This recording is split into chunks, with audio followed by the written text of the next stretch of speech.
So I'm going to start with a 96 exit run in a bit. I'm thanks Shippy, and how are you?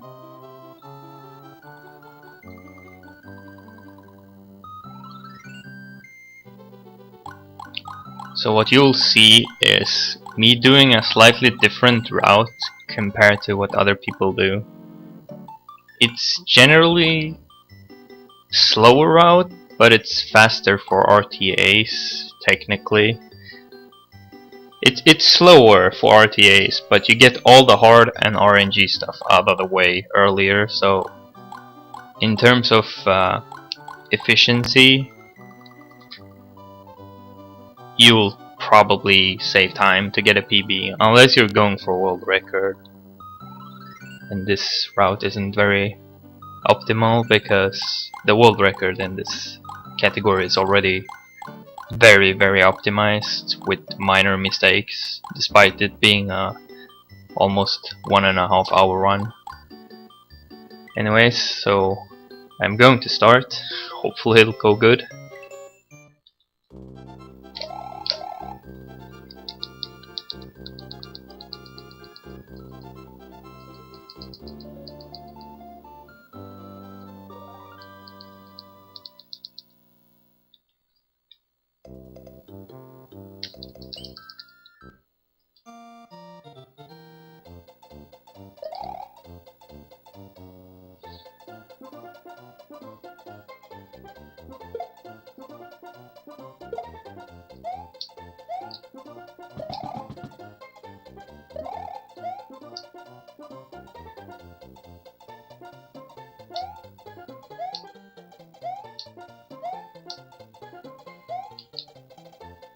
So there's not much to say about this stage. Thanks claps. The next stage is actually quite difficult to learn. I might die here. Hopefully not. Like that jump there is quite tricky.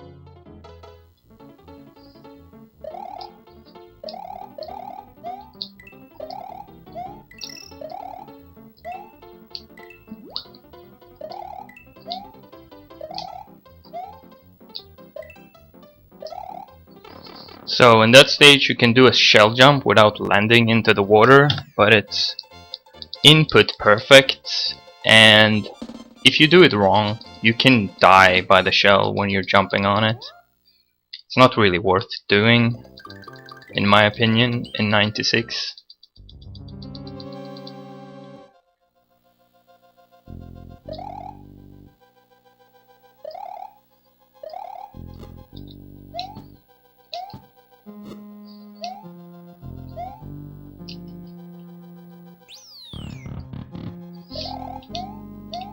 That's one of the few stages where I'm actually holding the controller as a claw like this. On all other stages, I just slide my thumb over to X and Y, depending on what kind of jump I'm going to do.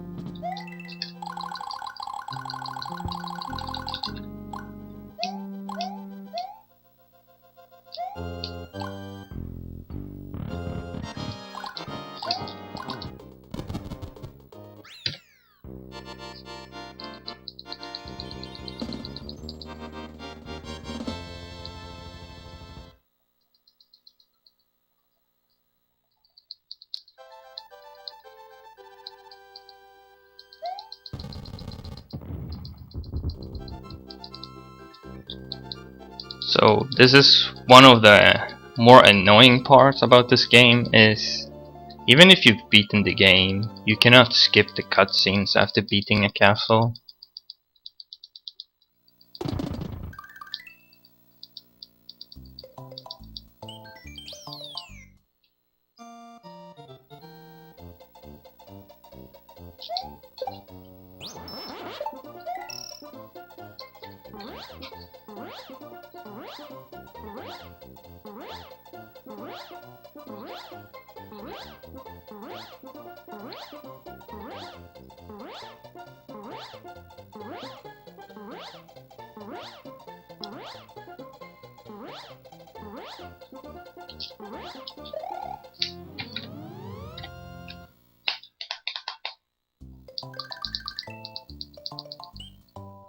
So I kinda messed that up a bit there, but as you can see I still save time, so my run is pretty bad with the new route.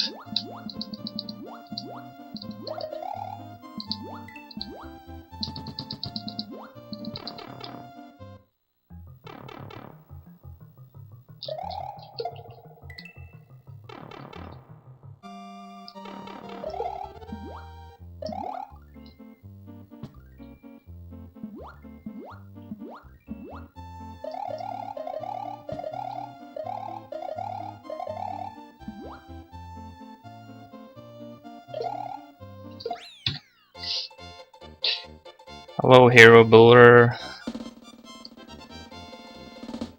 Yeah, chat is pretty quiet.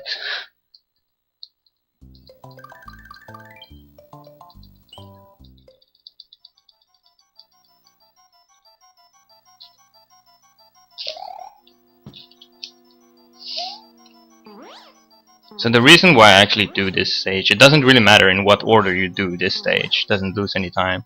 Just that the spin fly up there is quite tricky, and if you fail it, you basically just lose your cape. You can do it later in the run, but I feel like it's pointless, so I can do it earlier. I'm trying to get all the hard stuff prior to World 6 done early.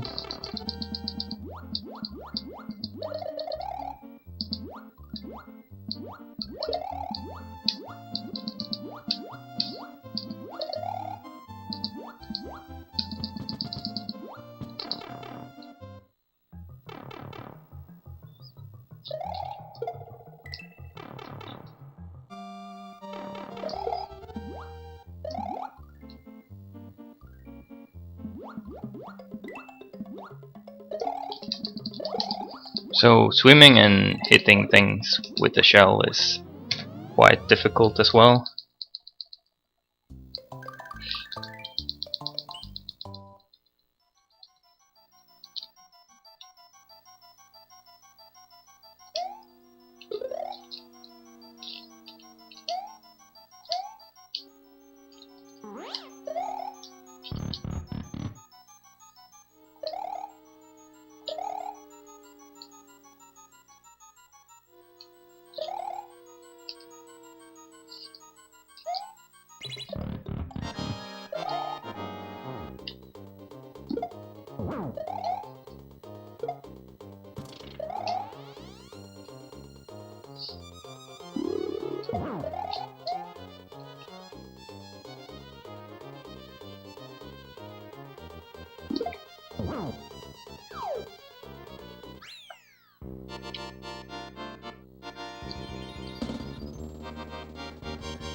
The 90 degrees flips on my chair. Yeah, I have the chat to the left of me, so I have to move my head or the chair. So this ghost house is good to get rid of early on because boo rings are connected throughout the entire game. So depending on how the boo ring ends, it's going to be affected in the next ghost house. Oh, I screw that up anyways. Doesn't matter that much.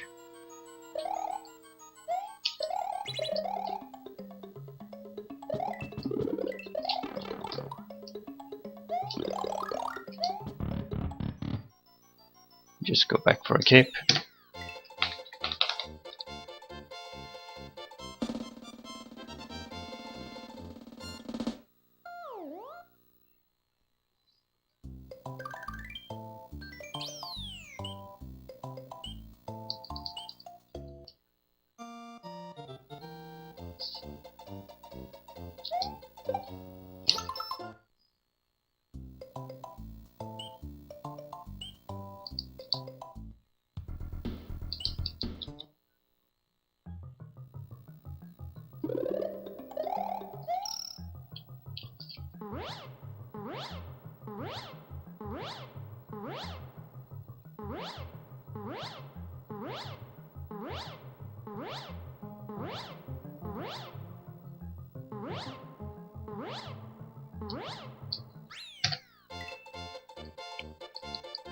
I really like the idea of a Ludendi spotlight, yeah. Since we're not using the channel for anything, when we're not doing any ESA or other activities, we felt like we could use it to boost the members of our team.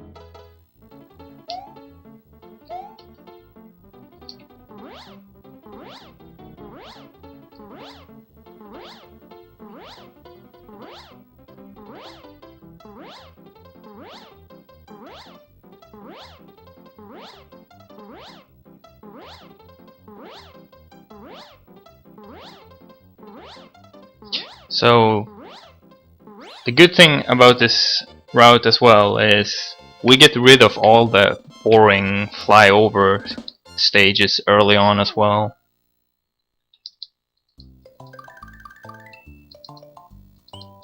Since we're going to take the upper mountain, the boring mountain.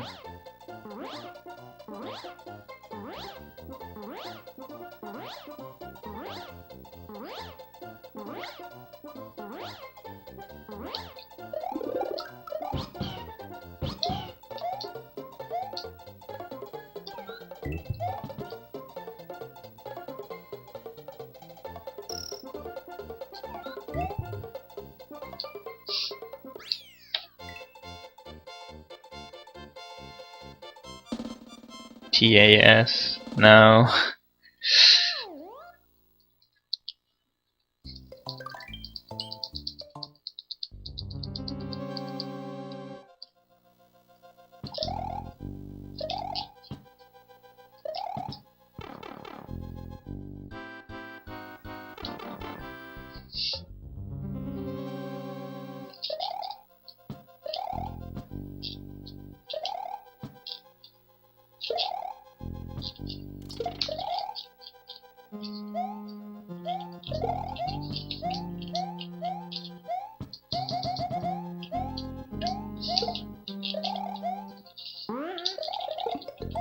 Since we don't have the green switch here, I'm doing a bit of safe strat using the trampoline.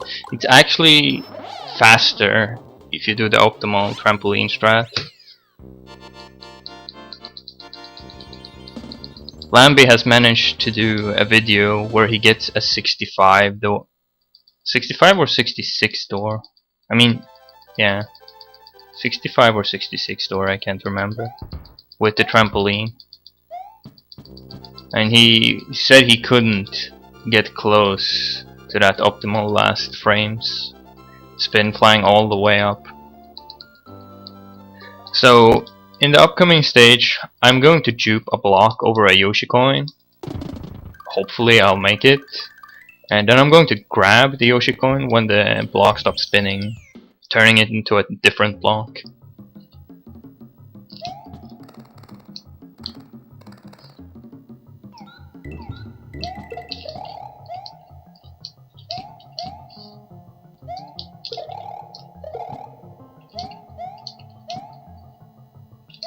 It has to stop spinning, by the way.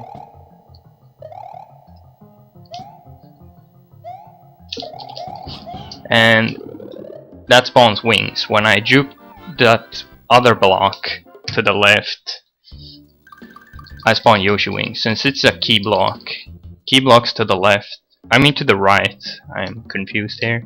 If you juke a key block to the right, you get wings.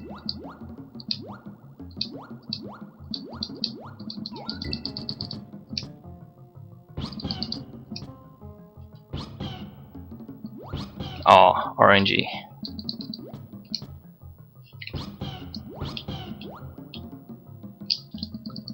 So what I used there was using Yoshi to enter out of bounds. And since the stage isn't fully filled with water, you have to dismount him when you reach inbound again into the water. So you can't do that Yoshi clip without having a cape, since you need to float down when you're out of bounds.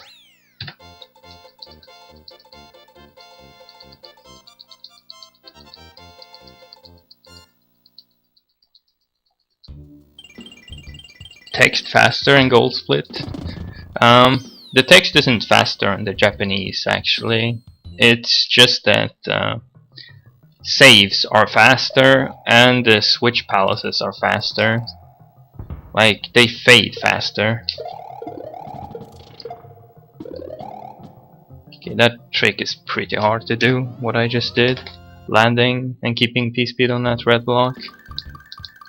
Even if it kind of looks easy, some things are actually really hard.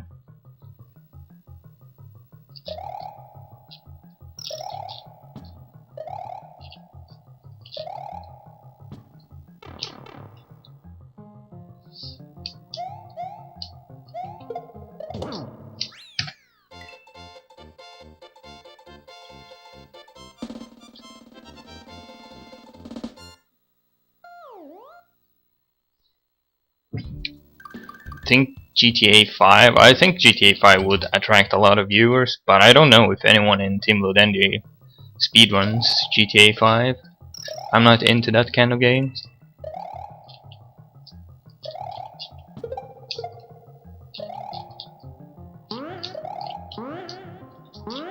So those P trampolines are really annoying.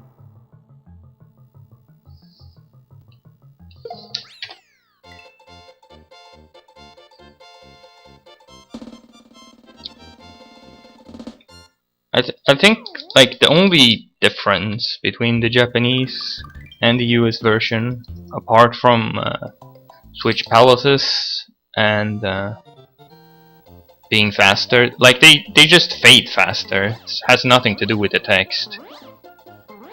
Same thing with the save. There is some minor differences that doesn't affect the game, like some power-ups are different on the Japanese and the US, and you can eat dolphins on the Japanese version with Yoshi. It doesn't do anything.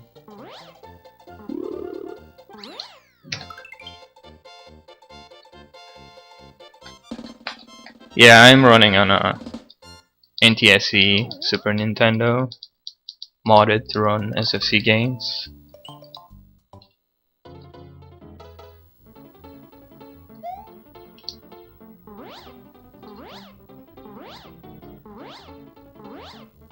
So that's the dolphins you can eat with Yoshi, but since we don't have Yoshi, it makes no difference, and it wouldn't do any difference anyways.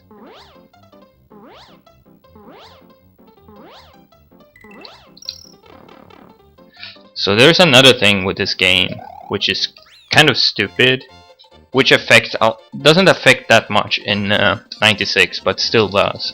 Mario has an oscillating speed. He travels between 3 different max speeds when he's running, and 5 different ones when he is flying with the cape.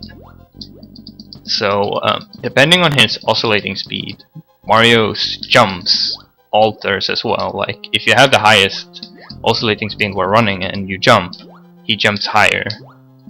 And that affects some stages if you run no cape. And the same thing goes, like you're flying faster if you have the fastest flying speed. And you can increase that speed by tapping forward while you're flying with the cape. So it's not the actual easiest thing to cape, because you can lose up to 2 seconds per stage if you get slow fly every single stage. So you have to be able to detect if you have faster flying speed or not. So here comes RNG. So they can shoot like randomly these Reznor things and hit you, though losing cape there doesn't cost much. Since next stage is a Resident Sleeper auto-scroller stage, but it has a cape, so you don't lose any time basically, just to transform. from actually getting the cape.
So you can do this stage slightly faster than what I'm doing. You can get something called pipe fly from that. Saves, I don't know, 0.3 seconds or something. But it's kind of dangerous and I didn't bother learning it since it's only 0.3 seconds.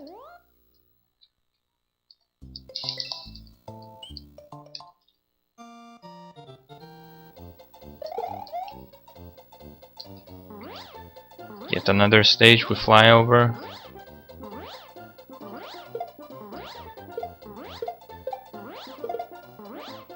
So basically, you sort of know that most stages you'll get a 63 when you finish, when you're caping. Then you have fast fly. Some stages are different. If you get 60, that means you have slow fly. But there are of course some stages that have a different time limit on the stage and how big the stage is. But most of them are 63.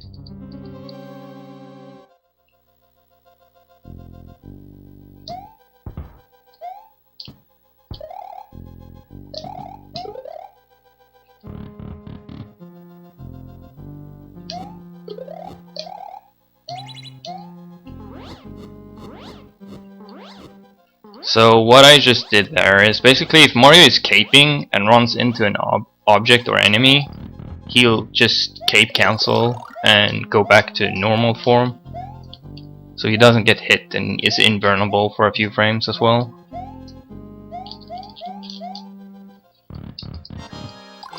So this is a hard boss, but we used the flower to kill him fast.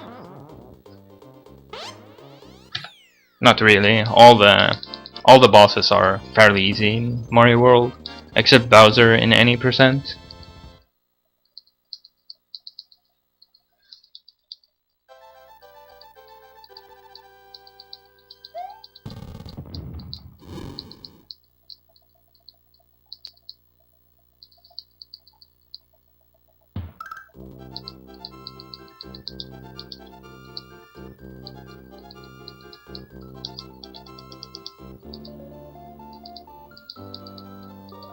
So soon we'll see the main difference why I choose this route over the original route after this stage.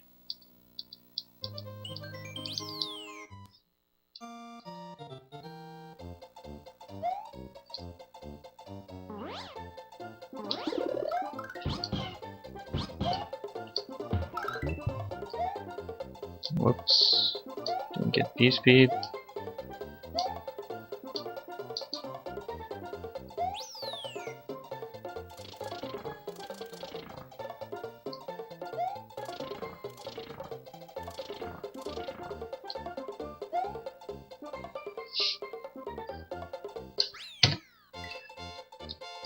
So the reason why I choose this route is because this is the thing that makes most high-end players reset. And normally you're here like 55 minutes into the run instead of like 25, and you have to do it twice.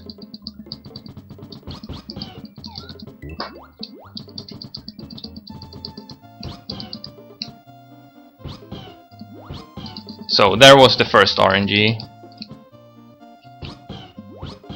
and I got it now. So basically every 4th frame the game will clip you inbound again, so it's 75% success rate, but still it can lose a lot of time failing those clips, and you get easily frustrated and screw up more and more.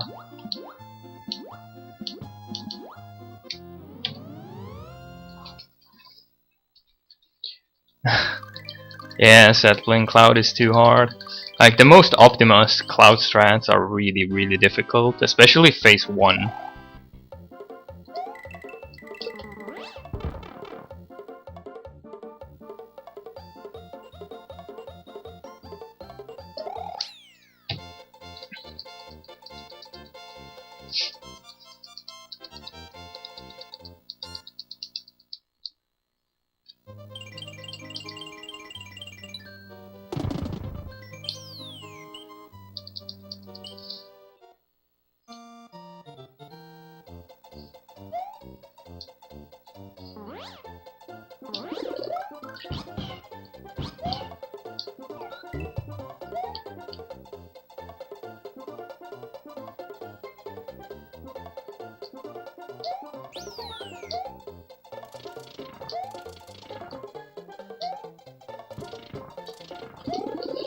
So we eat that Koopa to despawn a Wiggler that normally is just at the edge of that platform, making the key really easy to get, like that.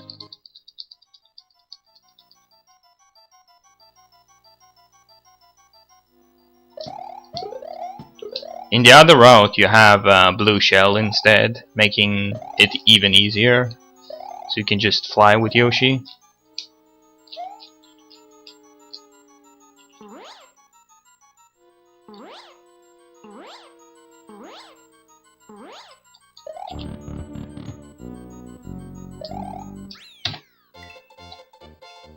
Hi Cyberoro.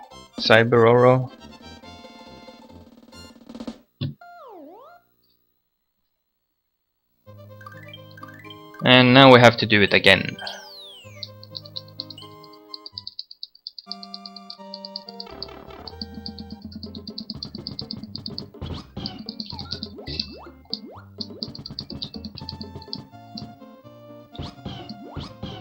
Okay. So that was pretty good clips. I still lost, I think, around 5 seconds on the clip because I failed the first.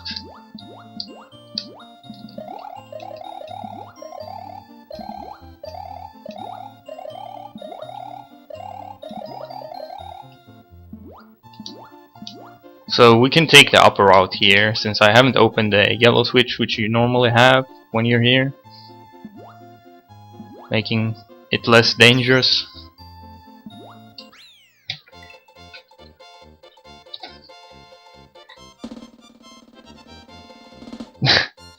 With my nose.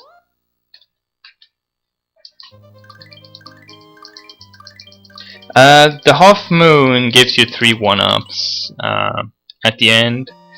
It's sort of hard to explain why I don't pick it, but let's just put it shortly. Having certain amount of lives, coins, and score in this game is dumb because it causes lag. Having 15 lives causes more lag than having 12 lives. But on the other hand, having 20 lives causes less lag than having 12 lives. It's sort of hard to explain. And the lag is only caused when you're fading out and fading in to a level or entering a pipe or whatever door. It's just minor frames, but it's still frames.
Another thing to note, a difference between the PAL and the NTSC version, is that they increased Mario's movement speed to compensate for the 10 FPS slower the game runs. But they also did slight changes to Mario's caping mechanics. In this game, if you dive and let go, you lose altitude. In the PAL version, you gain infinite altitude if you do that. So there's a different type of caping in the PAL version, but nobody runs that game anyways.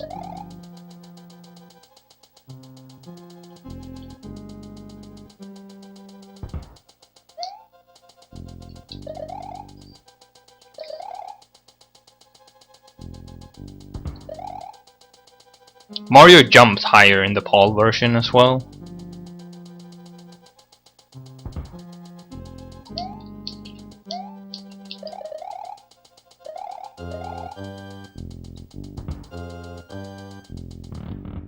Oh, Door of Shame. You can enter that door at 39.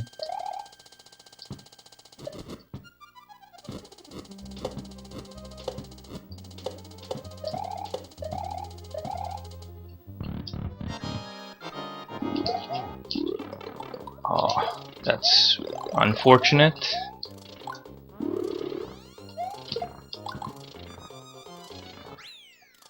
That was my own mistake. Don't really know what's faster now, but I'll continue, I think. Losing cape there is actually quite annoying. Maybe I should practice doing this stage no cape. There is a cape sort of early, but I don't know how to keep P-speed on this stage.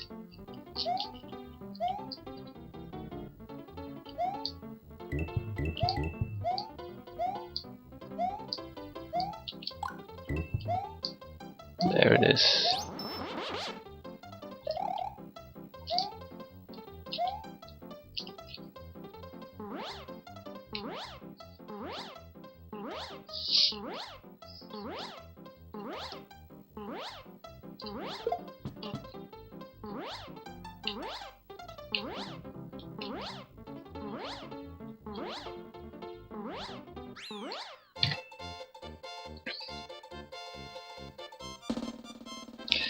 Susivatari, I'm running this on a Super Nintendo.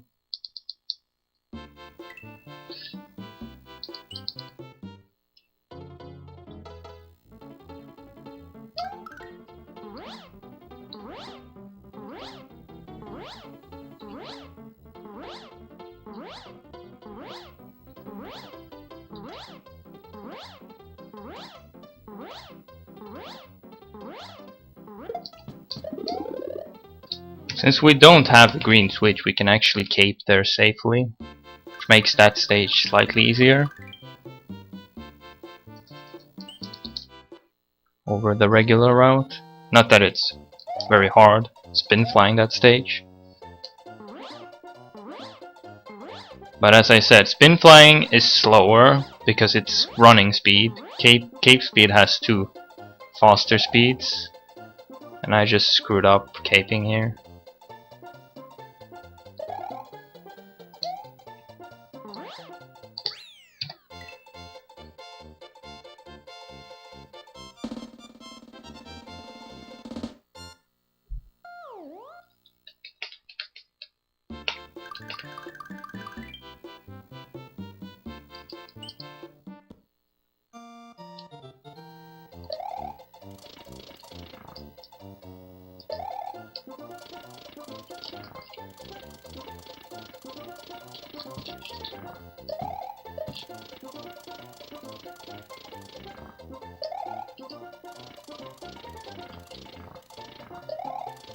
Come on. There we go. So zipping is actually quite hard.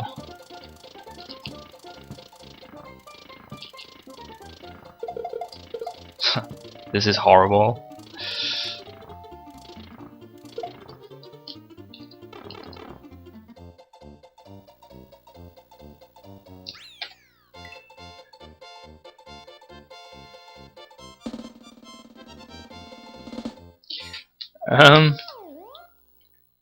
I don't find like most new games are not very speedrun friendly. They're too long. So I prefer old retro gamings.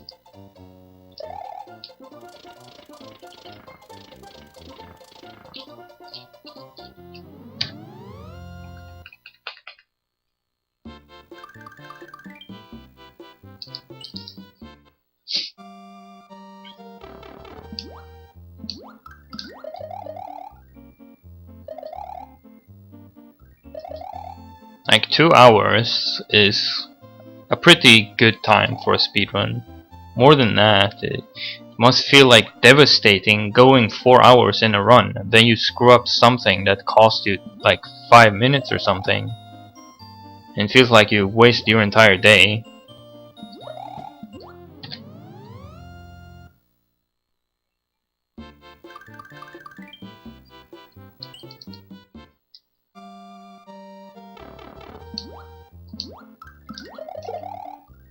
But I mean, as long as you like speedrunning it, I don't see the point. It's just, for me, I feel like 2 hours is the limit for me.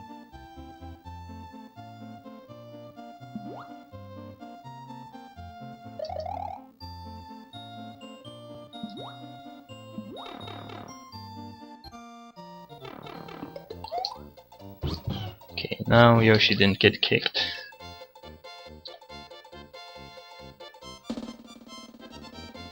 There are some RPG runs that are good, like I enjoy watching Ocarina of Time any percent, but I do not enjoy watching 100%.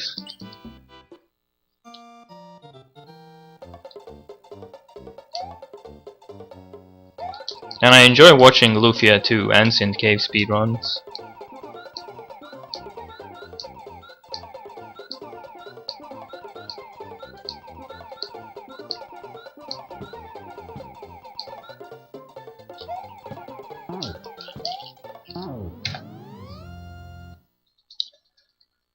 Alright, time to do the same thing, except this time it's not going to be a key block, it's going to be a wing block if I do everything correctly. The reason why is the block is depending on the X and Y position of the map.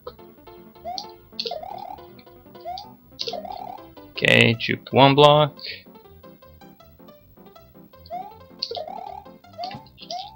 Ah, too bad. Okay, not too bad. Missed once.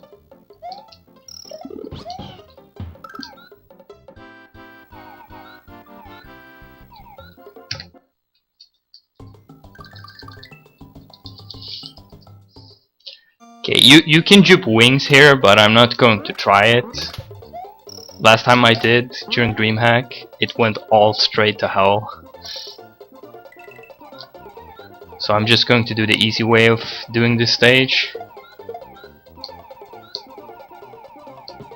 This was the only way I could beat this stage when I was a kid.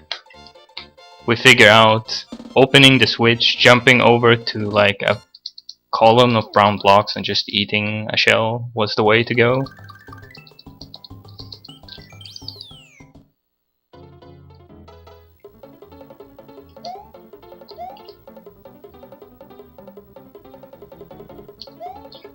So I'm going to lose some time on this split because in these splits I actually did get the wings, and since I split on the whistle or after I exit Yoshi's Heaven, and Yoshi's Heaven is actually 9 seconds faster than finishing a regular go.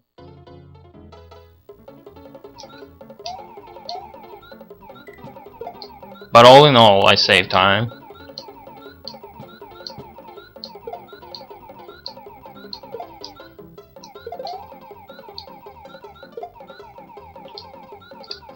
So when you're flying with Yoshi, you can just tap B and let go forward. He'll still fly at the same speed he's in. And I actually had fast fly when I let go, so technically it was faster than holding forward the entire time. Ocarina of Time is sort of an RPG, it's an action-based RPG, but yeah, I get your point. You're talking about JRPGs, where you have like turn-based like Final Fantasy and other various games.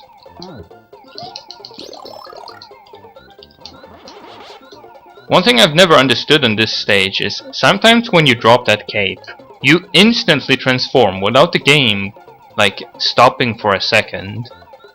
Like it happened there, and I have no idea why.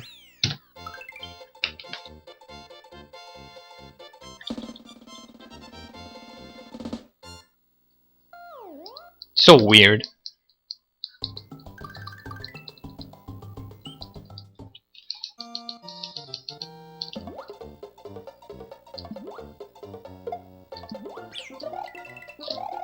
See ya, Yoshi. You served us well. So this is the most laggy stage in the entire game. It might not show on the stream, but you can feel the lag when you're flying this stage.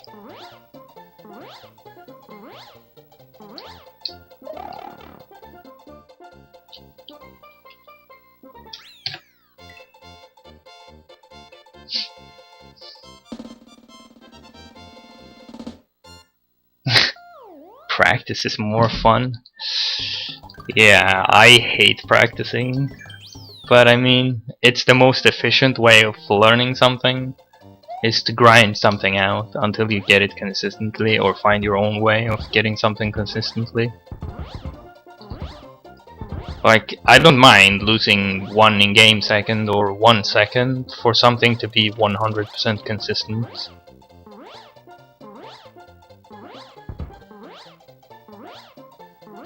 I'm not doing the most optimized strides on every level.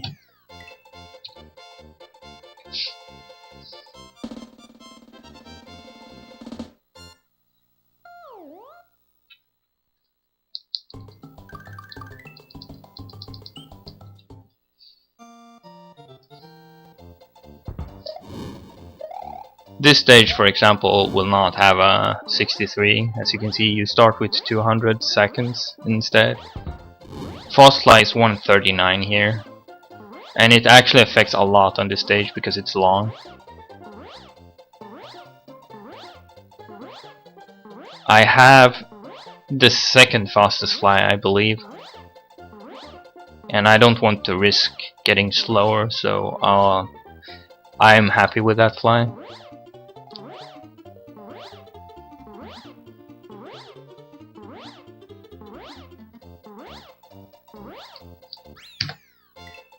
Maybe I did have fast fly.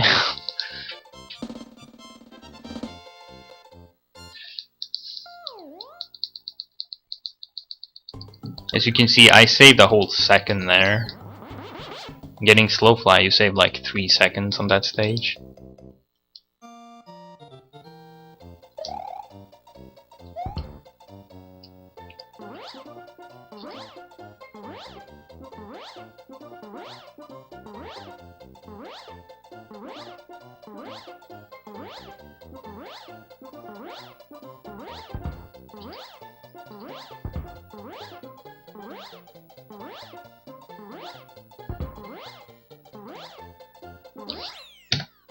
The reason why you can't get 63 here is because you do like a tiny jump over that little Koopa at the start.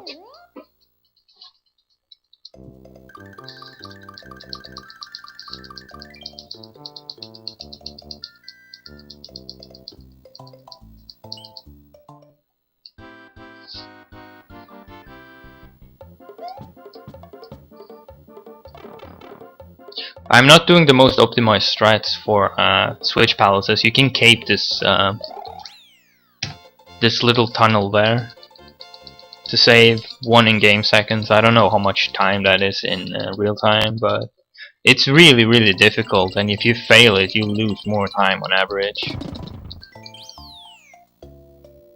What's the difference in this world? When you beat Special, the game turns into autumn. Piranha plants turn to Halloween pumpkin heads, and so does vines. And Koopas are faster, they move faster, and there are more blue shells all over the place, which is going to be helpful on one specific stage.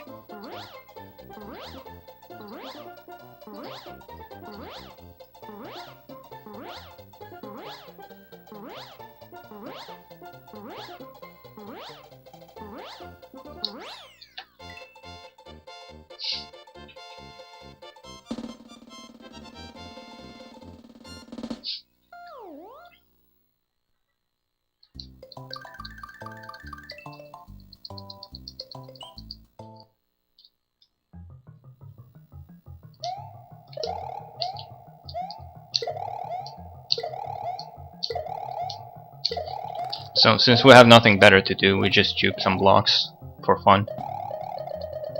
Boring auto-scroller.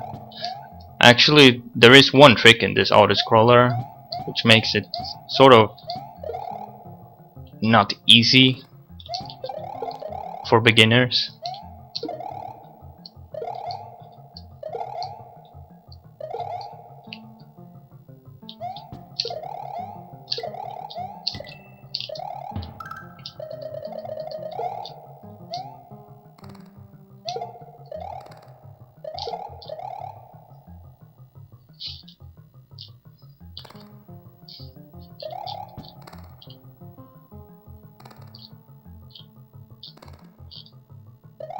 So what I'm doing here is getting Pipefly.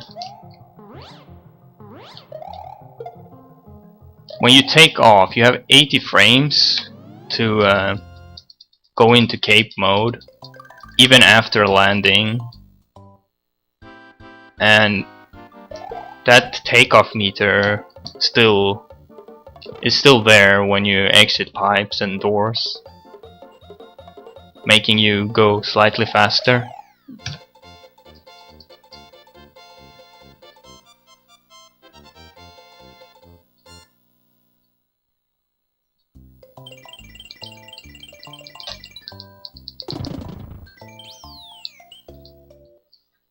And sadly, all the red dots on the map and some ghost houses have 2 exits, so we have to do this again.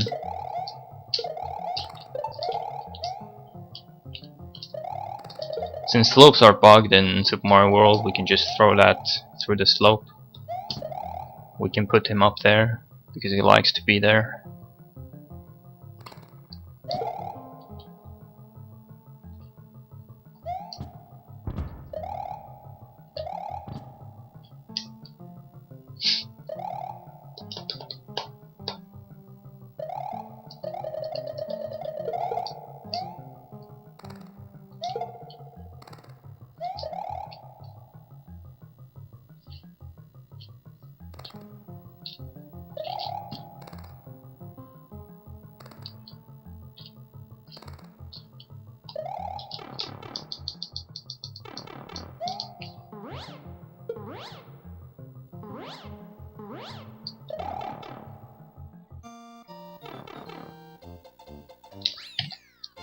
The chat is awfully quiet.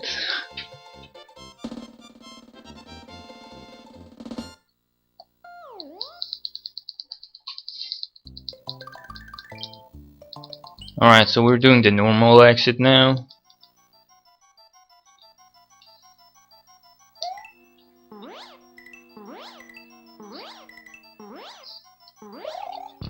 Ugh. 89 door. That was sloppy.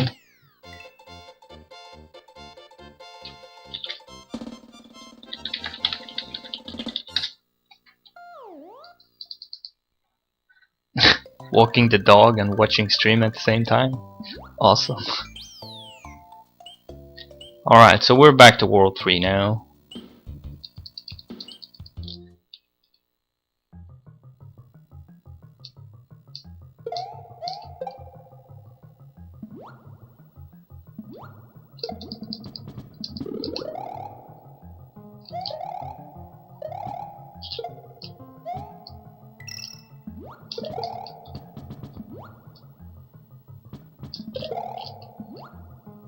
So we're resetting the Bossy Beetle so we can swim faster, because in this game Mario swimming physics is so good that if you're holding an item you swim faster.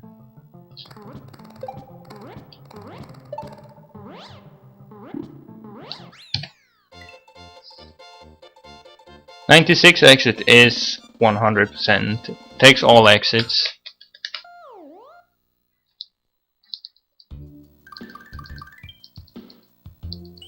You can get more exit in your save file, but doing some glitches. People want I can show that off after the run. I can get 2 more exits for free. Only working in the Japanese version, by the way.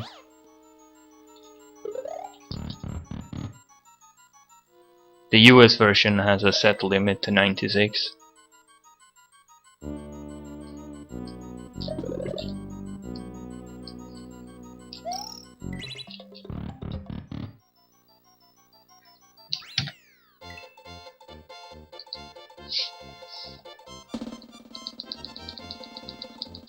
But both of those glitches, to get those 2 exits, actually it's the same glitch, but it's banned in '96 because it would make the run really boring to watch.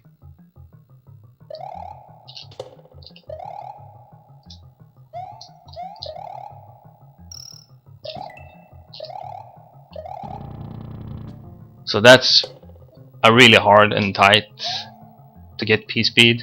It's really difficult for beginners starting this stage.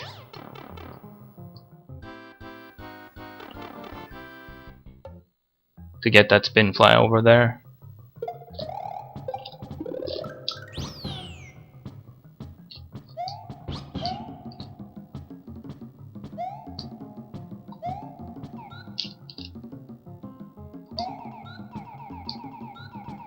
So flying with a shell here is easier than to fly with Yoshi.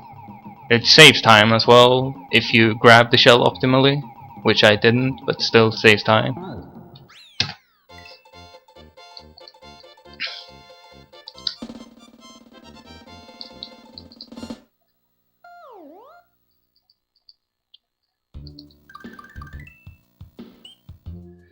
Alright, so there is some RNG in this stage. That bullet bill is sort of random when it spawns and can fuck you over sometimes. Losing Yoshi costs about 15 to 20 seconds. I think I jumped way too early. Nope. It's because the Koopas moves faster, and I'm not used to doing this stage with faster Koopas.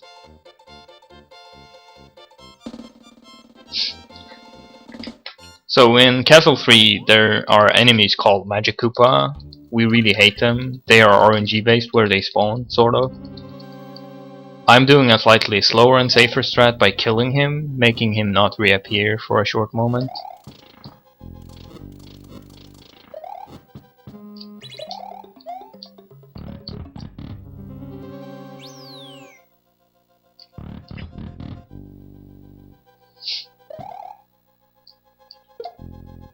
It's probably less than a second slower, real time, to just kill him.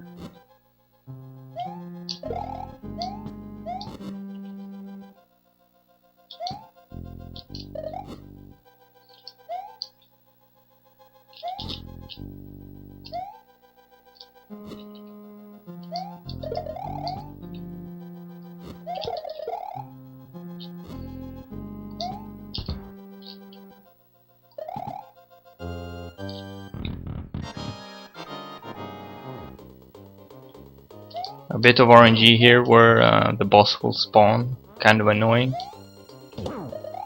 So far not too bad spawns, but the last spawn is the one important. Was sort of a bad spawn, but I was still lucky that I made it.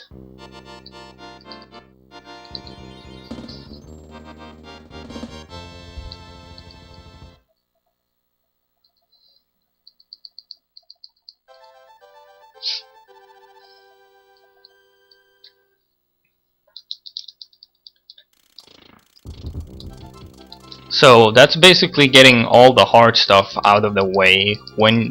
After basically beating Gnarly, where I had those wings spawn in the first special world stage, making everything so much easier.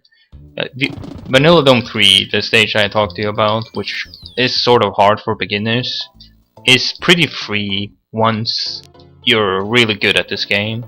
So that stage doesn't bother me. In worst case, you don't get the spin fly there, you just lose, I think it's 7 or 8 seconds.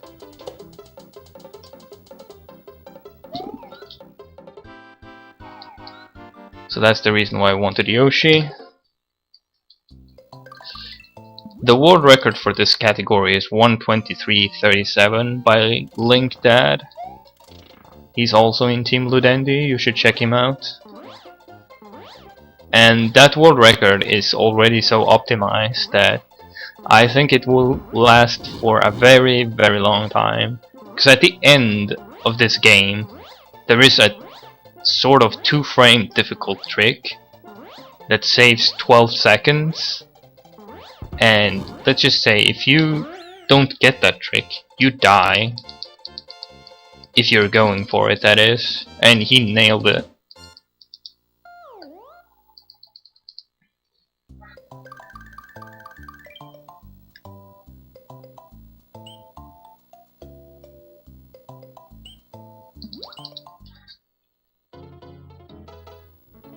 He basically does everything perfectly. He screws up 2 stages in total, I think, which doesn't cost him more than 10 seconds. Alright, I need to focus here.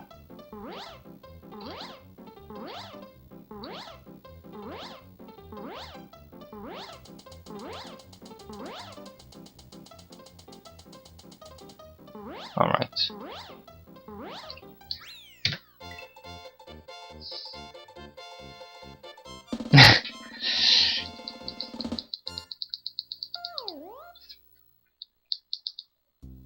So when I was a kid, I did not fly underneath that exit. I used Yoshi and dumped him to jump underneath the exit. And that's what you have to do if you do the 95 no cape category.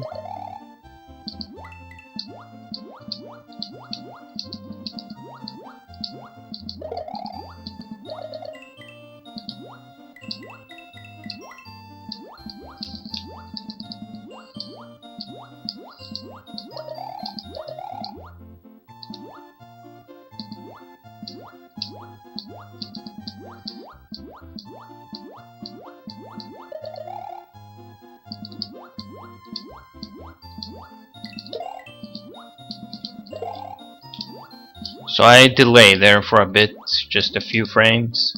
Otherwise the torpedoes goes towards the pipe, making the pipe entry really difficult.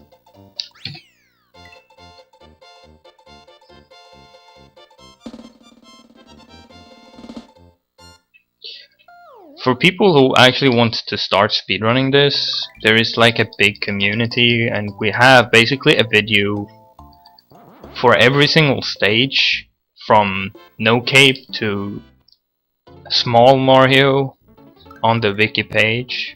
And there are even like casual strats, like easy strat, hard strat, really impossible strat made by Lambie, and stuff like that. So it's pretty easy to learn this game just by looking at the wiki.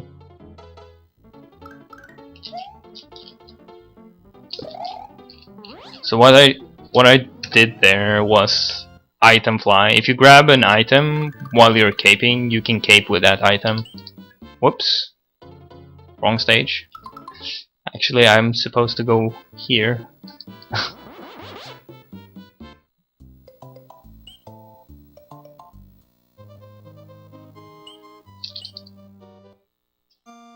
The world record is 1:23:37.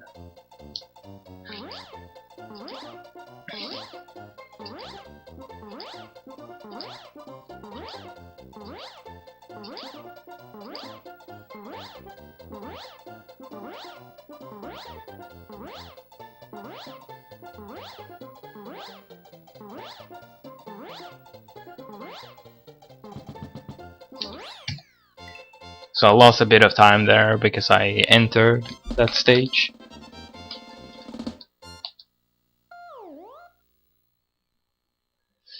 Can you effectively speedrun on the Wii U?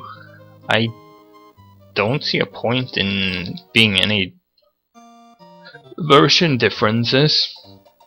All I know is you can't get Cloud on the what's it called? Virtual Console version. That's all I've heard, and that's a glitch only for any percent.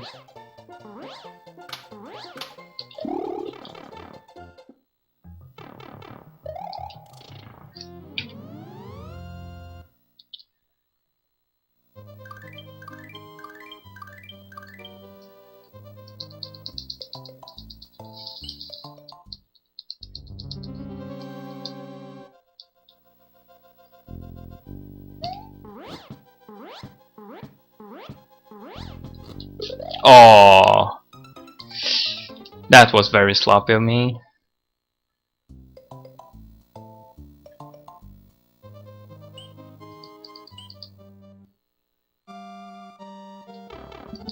I had the perfect setup, I just started diving way too late.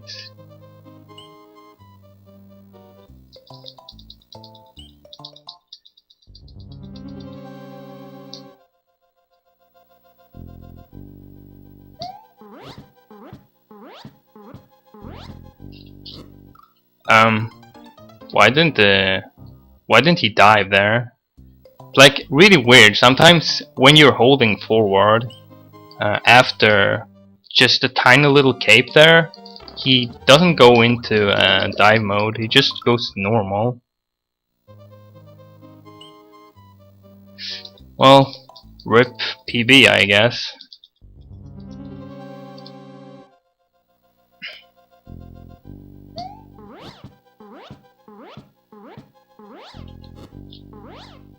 That's what's supposed to happen. And it's fairly easy to do.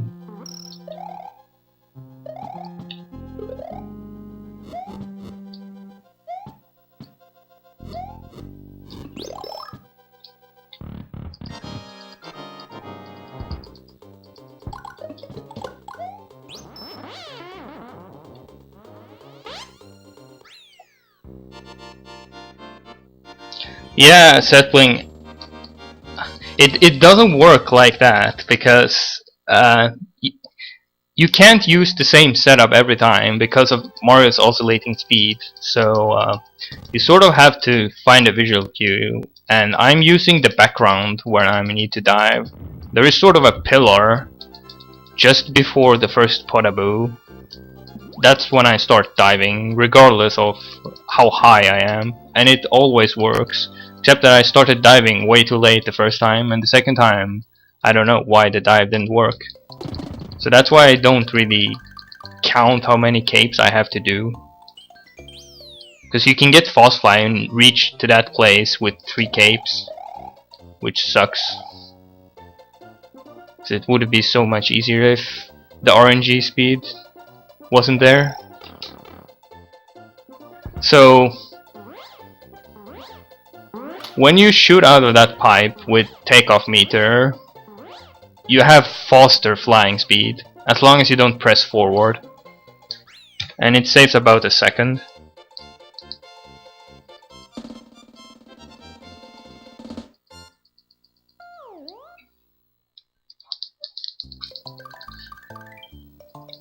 So here is one of the stages where I don't use the optimal strats. And I'm not talking about flying underneath the level, like Lemongrass has shown. But in the second room.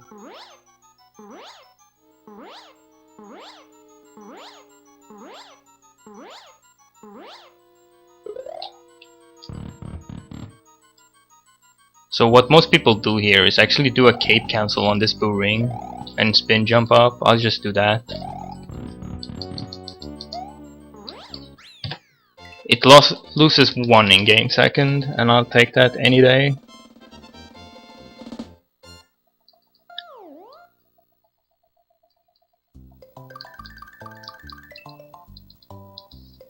This stage is another strat, which is, I think, less than an in-game second.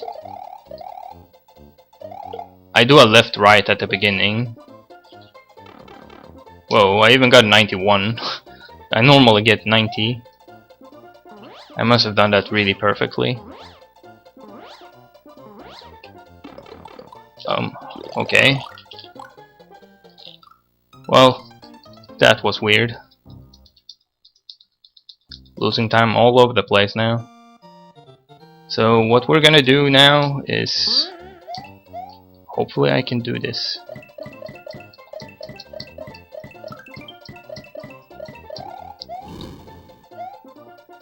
Five, 6. I hope I'll make it, I'm not sure. Nope, I failed.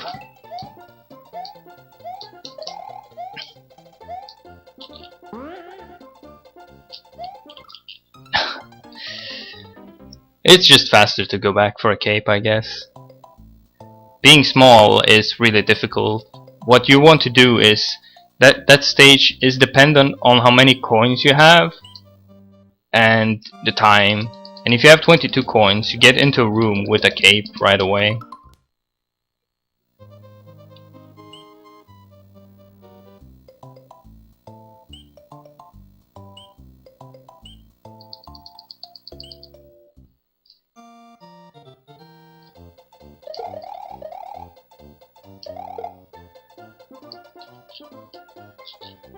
As you see, 90 there is the normal.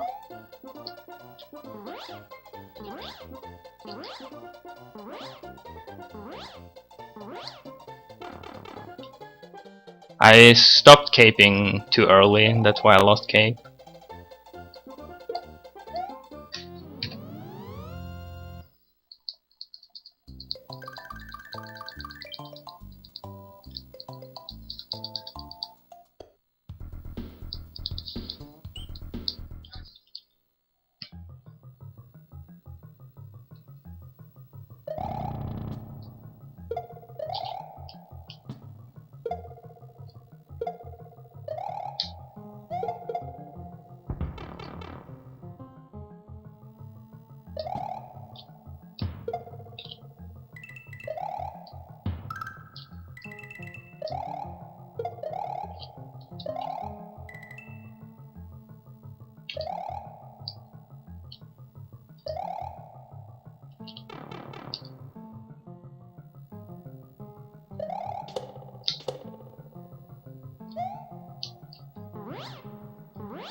So what most people do when they're caping, they use a audio cue when to cape, and in that room, when you reach the chucks, for some reason the chuck sounds eat up the caping sounds, as you might have heard, making that room slightly harder to cape, but still not harder.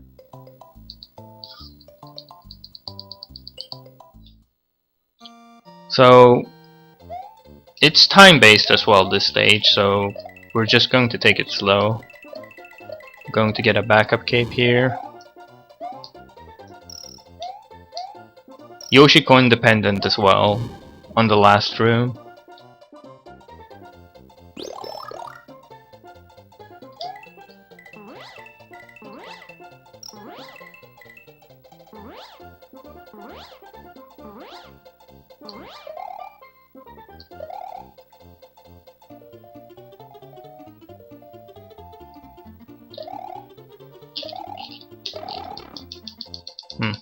Maybe not.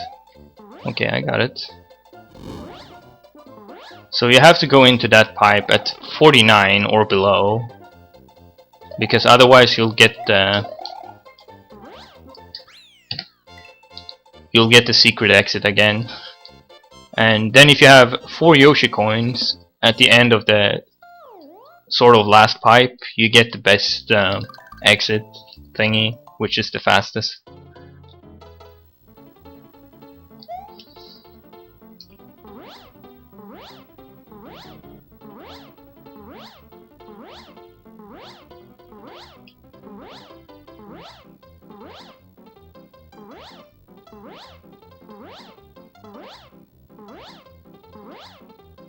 Okay, I have slow fly.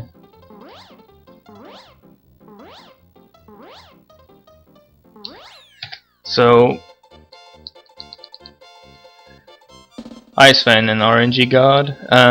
That stage is a stage where I sort of don't dare to do tap forward to increase my speed after I'm over the first two pipes, because you know you don't want to accidentally screw up your caping and then miss the pipes. Okay, I think I have fast fly here, or second fast fly.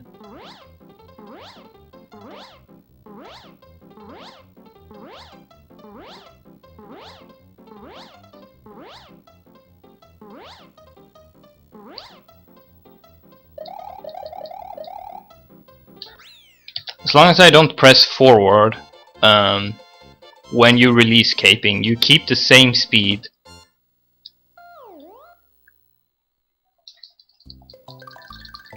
Alright, this is the hardest stage to speedrun in Mario World.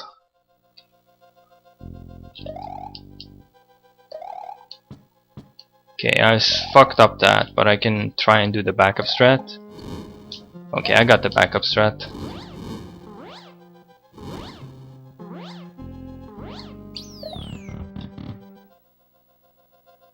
Missed one cycle, that's pretty good.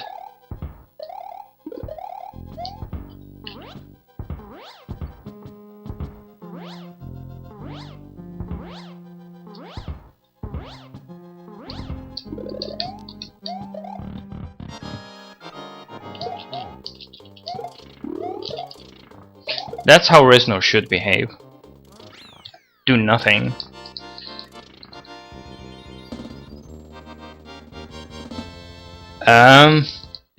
It's not a 100% category. It's a category that must never be spoken of. It's a let's play category where you jump into pipes you never discovered to grab Yoshi coins, which does absolutely nothing. It doesn't even keep track of your Yoshi coins. Unless you pick up all 5 Yoshi coins, they despawn from the level. Same thing with the moons. It's pointless. Okay, that has actually never happened before. Normally, that mole that I cape cancelled through usually dies. It didn't slow me down anyways.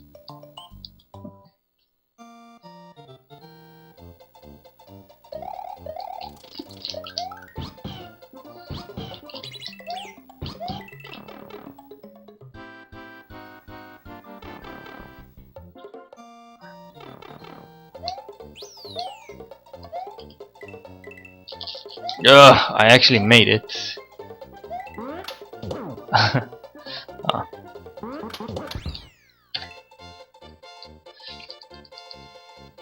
Never happened before. It wasn't a bad thing. It did absolutely nothing, thank God. Okay, so this stage is quite funny to speedrun. Hopefully I'll make it.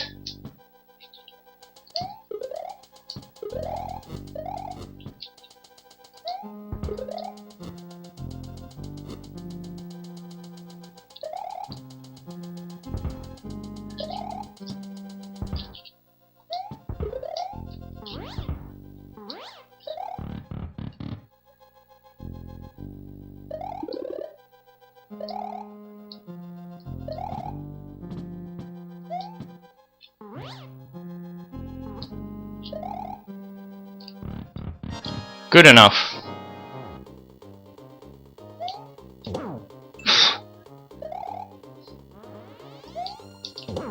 Wendy is RNG based, where she pops up and she can pop up in bad situations.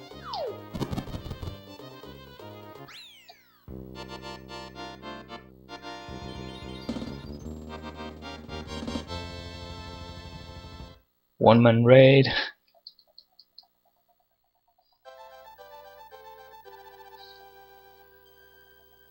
One which shall not be named category. Yeah, I feel like the all Luna Dragon moons is a troll category. People find it more enjoyable to watch than this because you cape over so many levels, and you don't do that in Luna Dragons. You jump into stupid pipes and you spin fly the level instead, which is technically the same thing as flying over the level. Because compared to, let's say, SMP3, when you start flying with a leaf, you lose the P-speed after a certain amount of time. But in this game, as soon as you land, for at least 2 frames, you'll regain the P-speed and you can start flying again. So spin flying is technically the same thing as caping. You just have to land.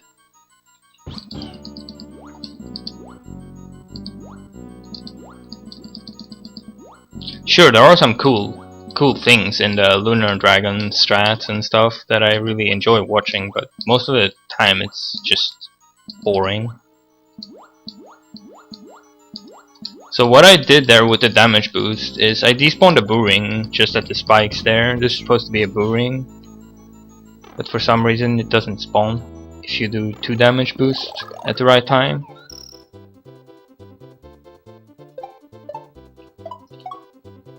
So we kill enemies here to cause less lag. It's a very laggy room otherwise. Okay, come on. Hope I'll get the Yoshi coin. Nope.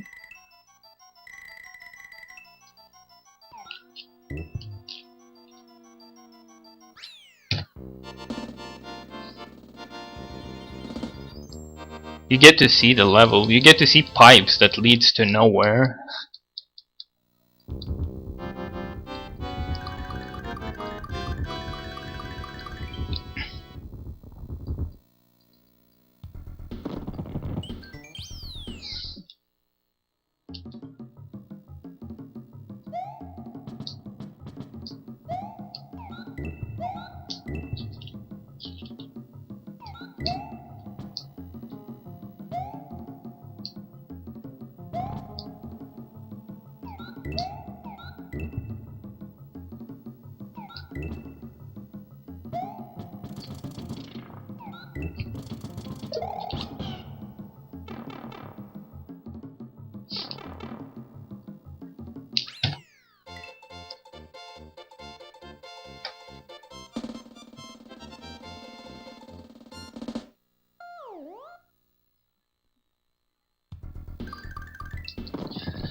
Alright. Incoming hard stage after this. Whoa. Well, shit happens, I guess.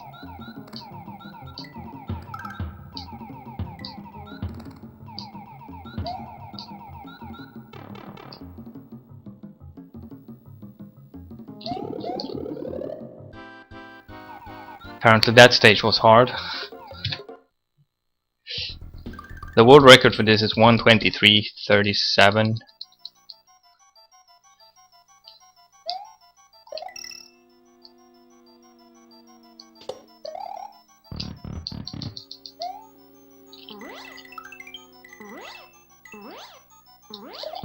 Okay, that's pretty hard to do actually, what I just did.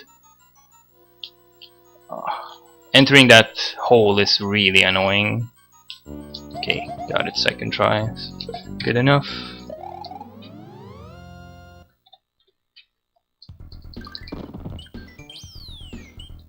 Not even the world record holder actually does that strat to fly over. Oh, didn't get P-speed to fly.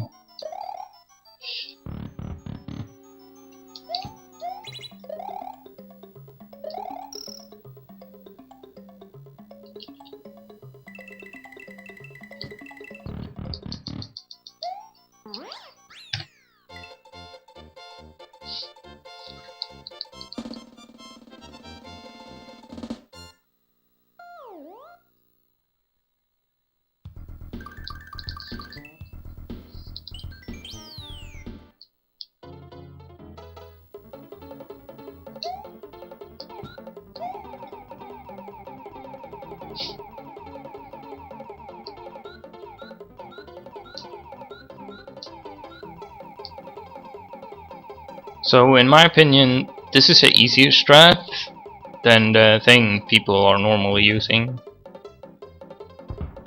They basically just fly like this, like I'm doing right now, over the stage. But flying with the shell makes it a lot easier, and it also makes a Koopa in those two pipes in the middle of the stage despawn if you have a shell in Yoshi's mouth.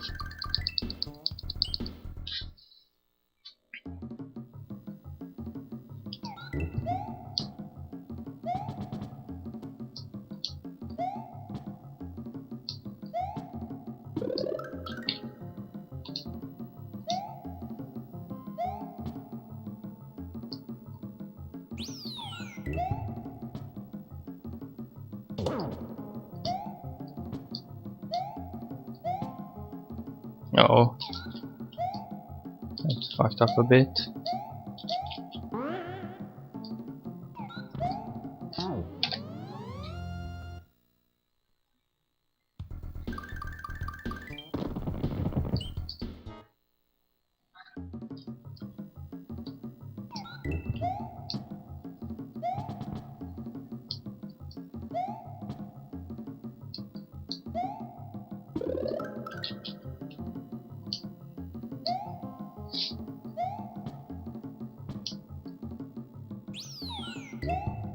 I think I jumped too early. Oh, bump. Yeah. Loses a bit of time. Doesn't do anything else. See ya, Yoshi.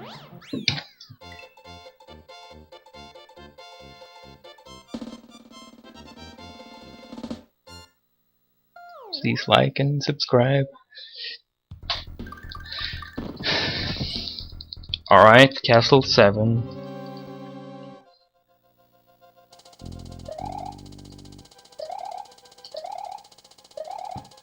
I might have jumped too early. Nope.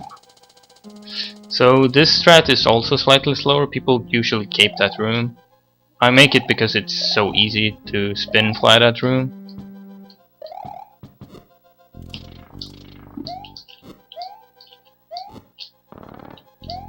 Oh god, unlucky Magic Koopa.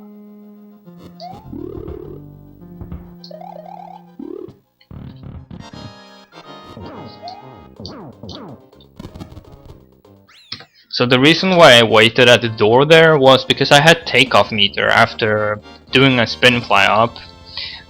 If I would have entered that room right away, I would have started caping at the entrance of the room because the game has Mario up in the air and I would just dive into the lava. It has happened a few times, so I've learned my lessons.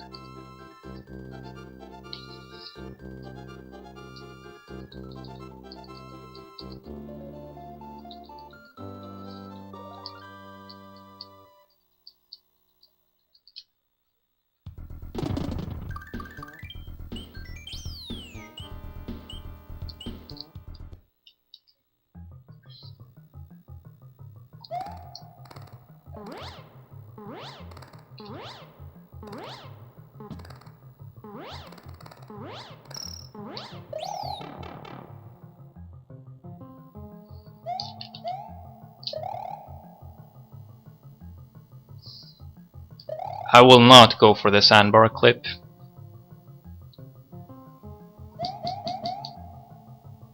I am way inconsistent at doing that.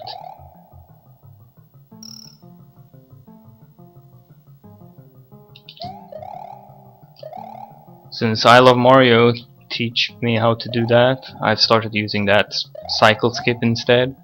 In my highlights on my Twitch profile, you can see what happened with a really solid PB, because I hit a wall jump pixel while doing a different type of cycle skip there. It basically got me crushed because of RNG. Stupid subpixel crap.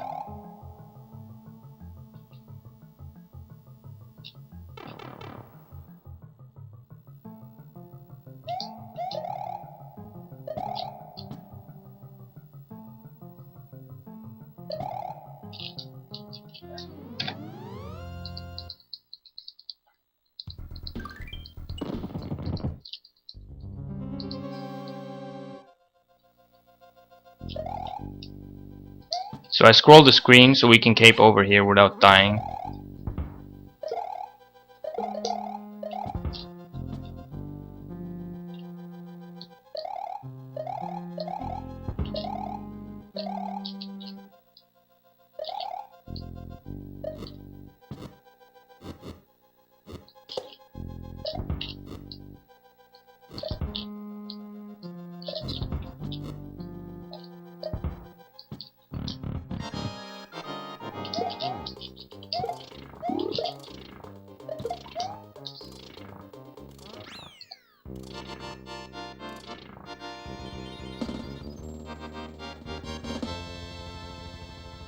Scumbag Mario dumps him into pits.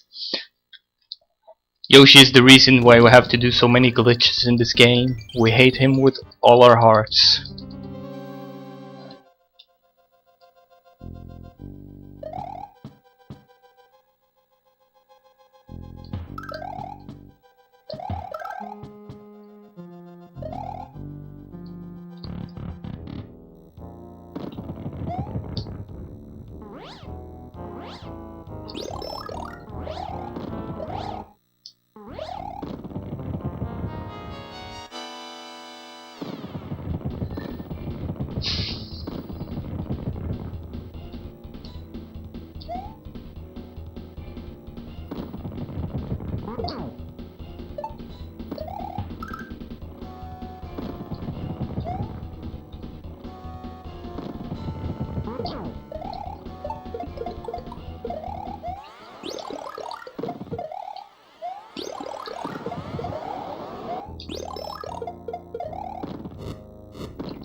What? I didn't get P-Speed. That was really weird. Uh-oh. Well, I fucked that up. I had a perfect ball skip. And I screwed that up.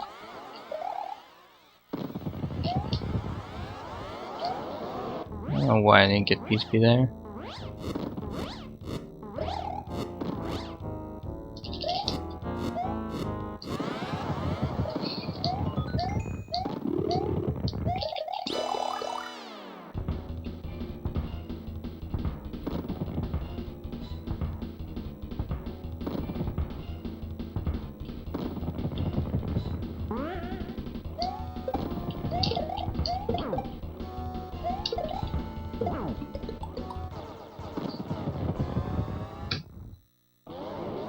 Well, 129 with, I think, 4 or 5 deaths.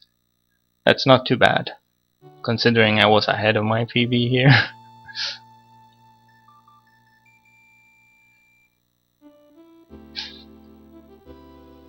So a pretty good marathon run in my opinion.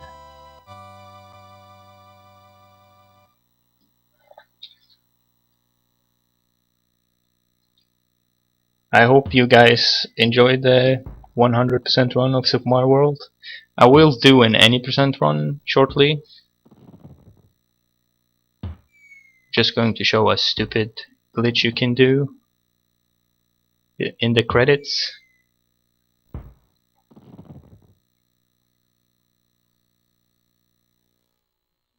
So if you hold up on the controller while the credits is fading, Mario is like looking upwards and clapping his hands.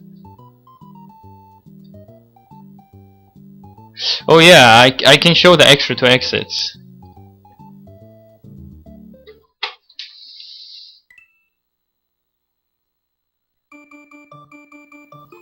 So there you see 96 exits. My battery in my game is bad, so when I take out the game out of the console, all my save file will be gone. I need to switch the battery in the game.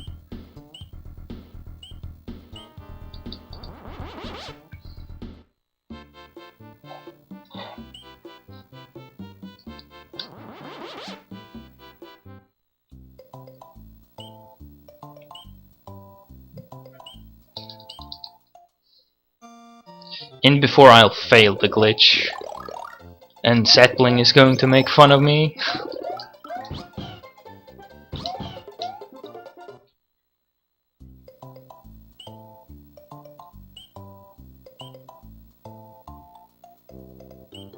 So what you need for this, you need something to have on Yoshi's tongue. You need... Actually, you don't need Fire Actually, you do need Fire Mario, because it depends on what kind of power-up you have. And you need a clapping chuck for it to work. Don't even remember the orb route anymore. I just grabbed that flower just for the fun of it.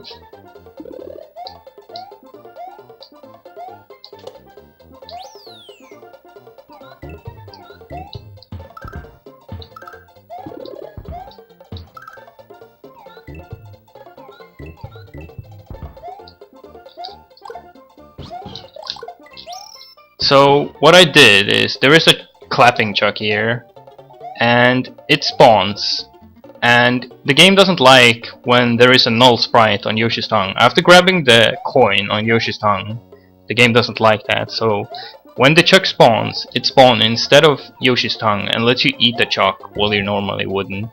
And it gives me a specific item. I'll show you what it is.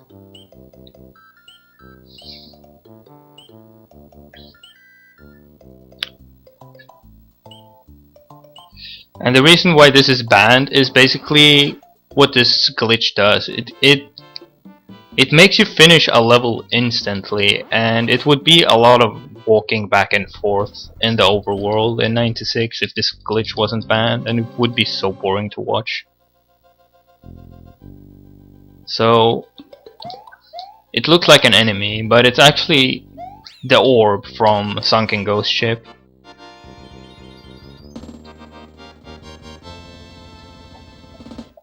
So now we have one of the exits.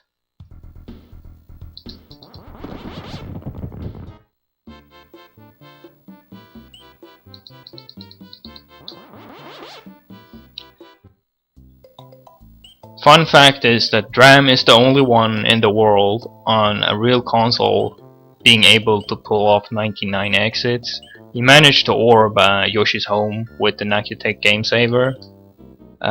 It's really hard, and it involves pixel perfect glitching, like 10 pixel perfect crap glitches.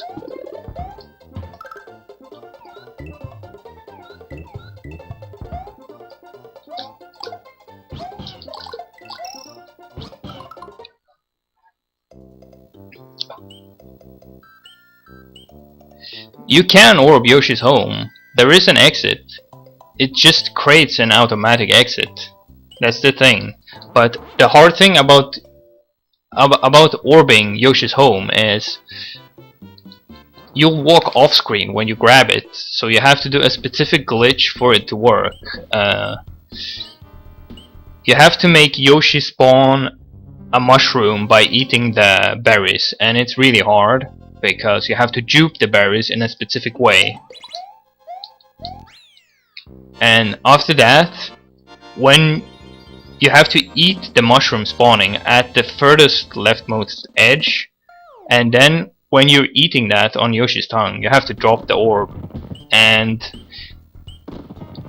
that makes you able to finish the stage orbing. I can show you top secret area, but it doesn't give you an exit. I might fail top secret area because it's hard as well.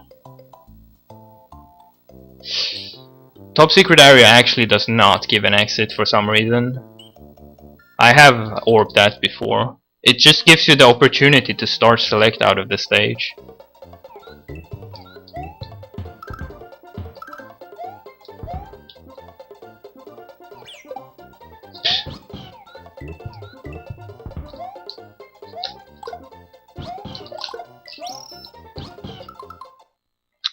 Okay, first of all, we need to be small for this to work. Wrong stage. Yeah. And I will probably fail it because it's quite difficult to do.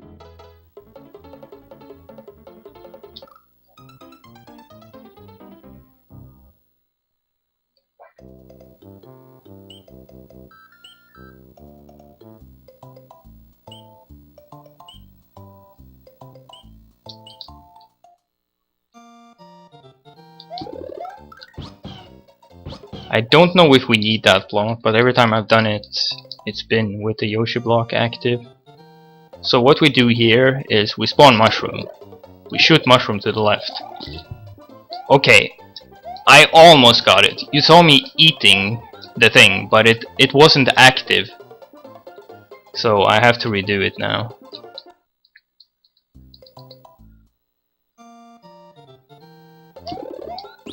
I can show a different glitch as well while we're here. Can't have Yoshi. Yoshi's dead. Okay. Okay, so that's a Yoshi, right?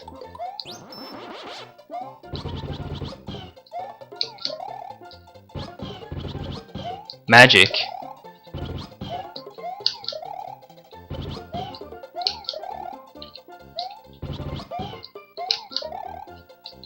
Yoshi doesn't want to disappear.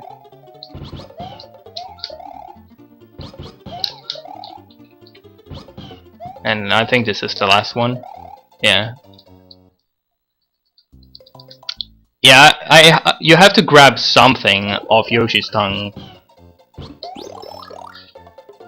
for things to... Like, that's what happens. You grab the mushroom off Yoshi's tongue, and then you press select to drop the orb, or whatever it is.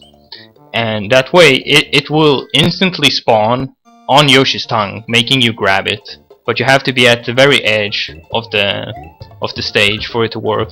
Otherwise, if I fail it and the orb is still there, I'll show you what happens. Oops.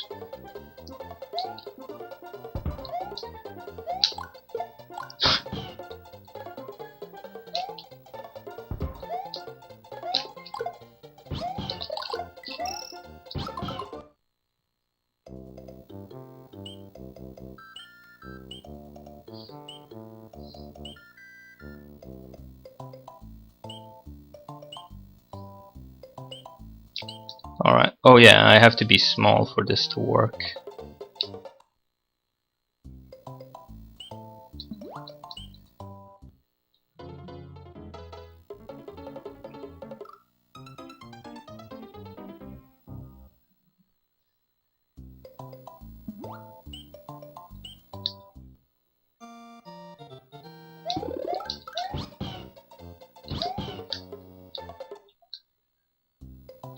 Alright, so I can show you now. I'm pressing start, and I can't exit out of it by pressing select, as you can see. That's the only thing you'll be able to do from Top Secret Area. Oh, I missed the orb. Well, I guess I'll go for it again.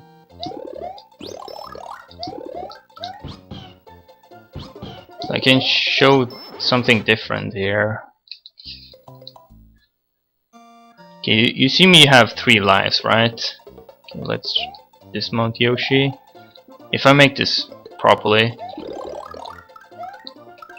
No, I failed that. No, I actually made it. You see, there's normally supposed to spawn 1 life here, but I spawned 6.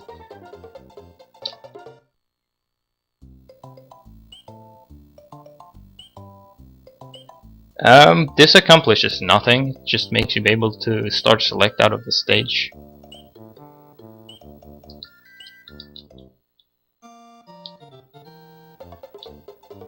I'll give it one more go. If I fail it, I'll show a different glitch. And then I'll do an any % run. Seriously, I can't do Virus Orb.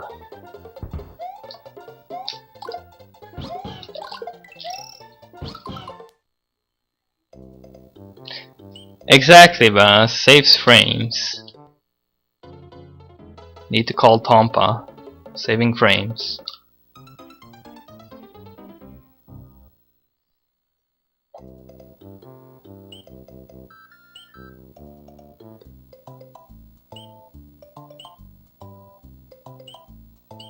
Alright, last attempt.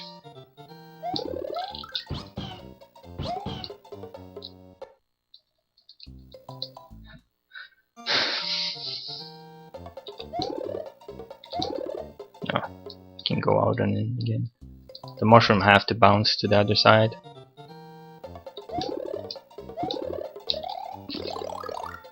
Oh, yeah, I failed it. So I'll show a different glitch now.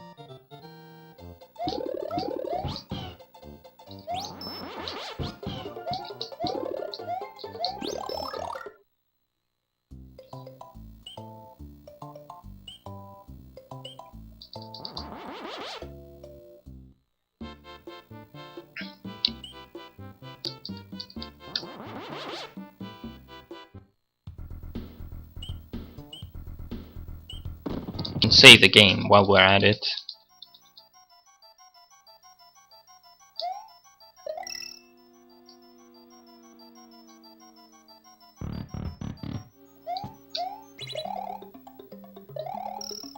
So you see it's 98 exits afterwards.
Okay, so we're finishing the goal with Yoshi below. The game doesn't like seeing Yoshi there.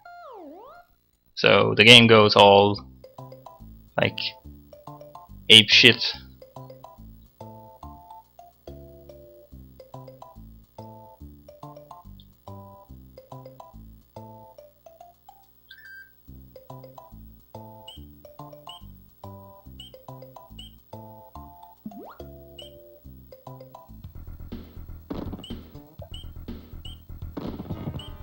I think if you go into Star World it resets. Yeah.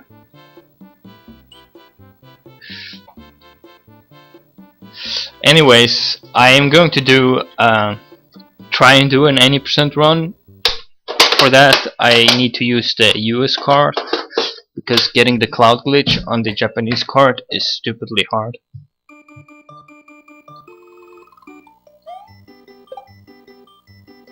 Oh. Yeah.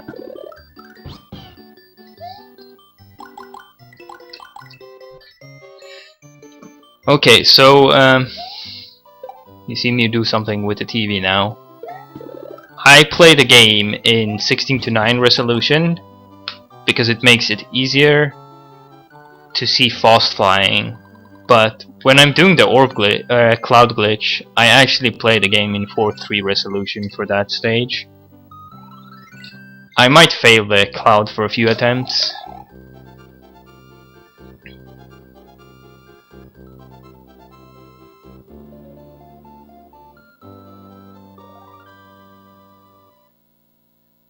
Oh yeah, you have to you have to press at the intro screen. You have to press a button compared to the. Oh yeah, I'm supposed to take the shell. Whatever. You have to press a button on the intro screen. You don't have to do that in the Japanese version. It's just auto fades. Okay, we got a cloud, even if it was a bad cloud.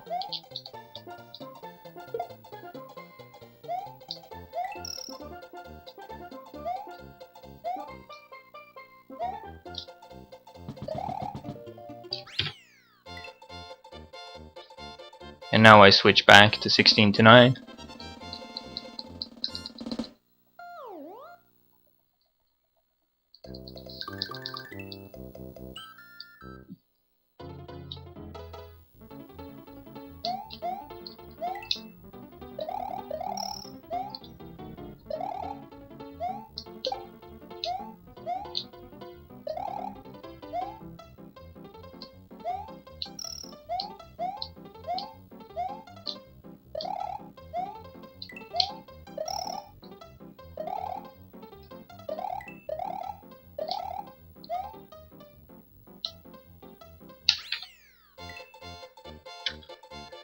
So my PB in any percent up to Bowser's Castle is really good, so you'll only see red splits basically.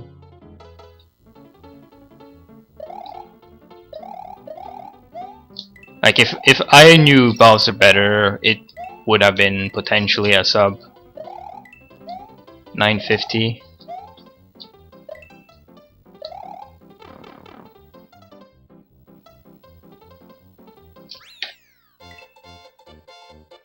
The only thing I really know I missed was Fast Yoshi while getting the cloud, and I didn't get a 63 fly on TP1.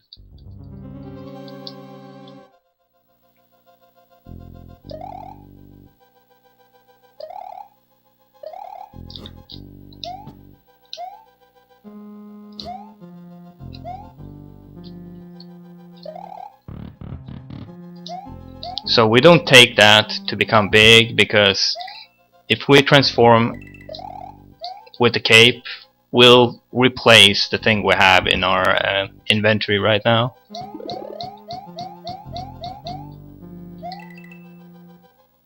And that's a cloud which we'll use on the Bowser fight to speed up the fight.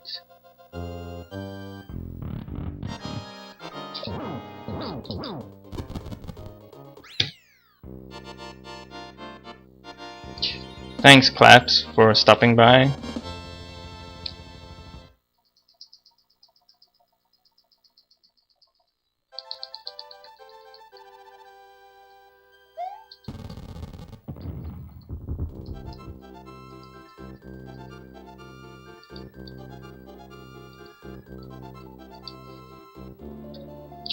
Oh yeah, if you actually use the orb item on a castle, you'll skip the cutscene. But it was used in any percent before, but it's banned, as I said, in 96, making that cutscene removed.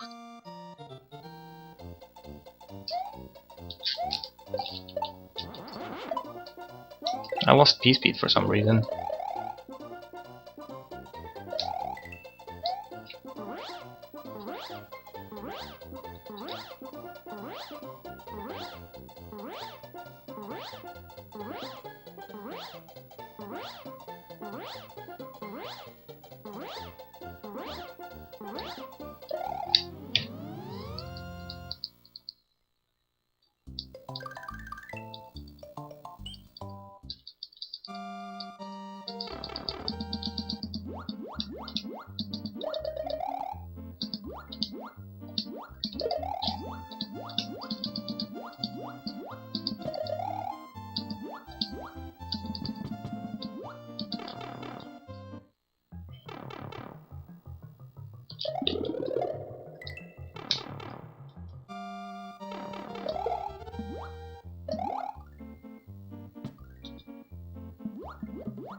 So you see, I got a 70 door there, just like if you do a boo ring jumping.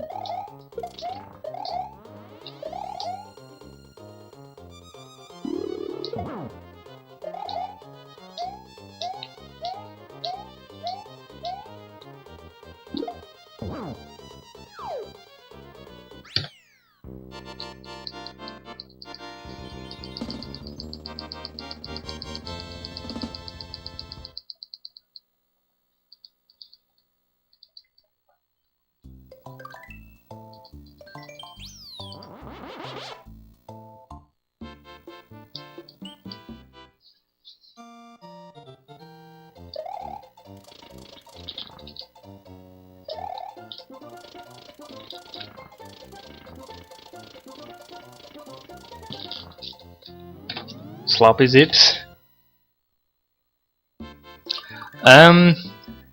When you're caping in cape mode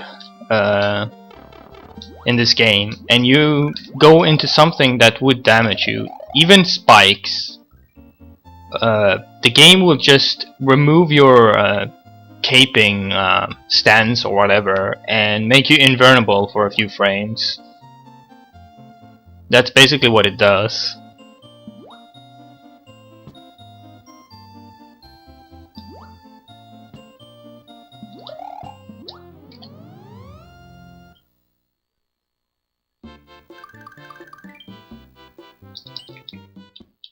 I do not know if it's intentional by the developers to have made it that way, but that's why we love caping, so you can cape cancel everything.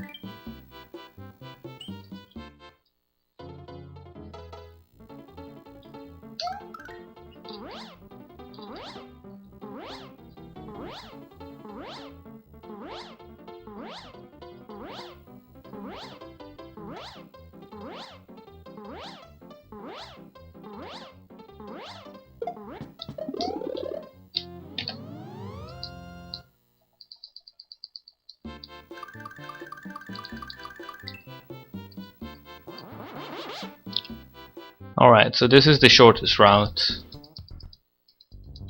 to Bowser's Castle. Hopefully I will not get hit in room 7.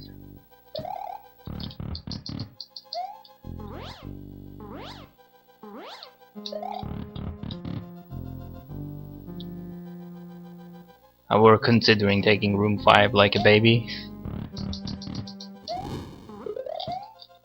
Oh my god. That was unlucky. Unlucky flame pattern. But I didn't get hit. That's what matters. Uh-oh.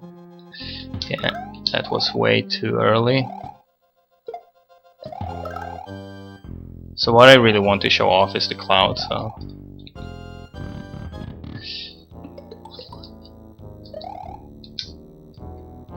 So the reason why I run 16:9 is basically because my TV cut up the top in 4:3 resolution, making this fight harder.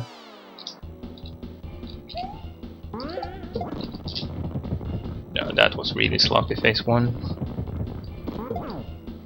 Whatever.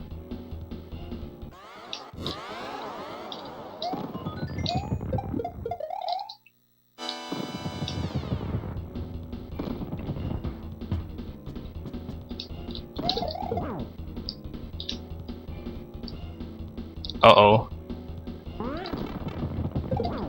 Okay, we hit him.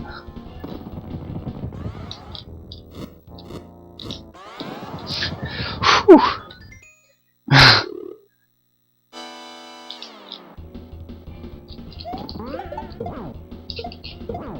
Okay. Well, 10-14, that's pretty good for first run.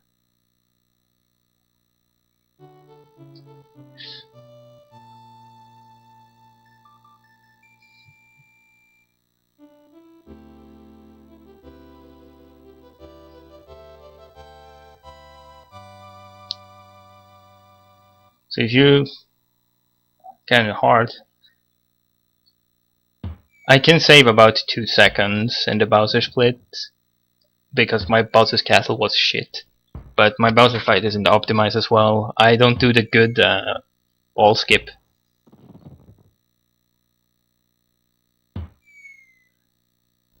Thanks guys.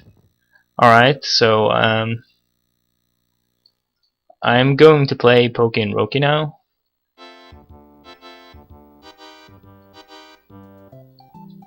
I will not be able to PB in this because yesterday I had the best run of my life.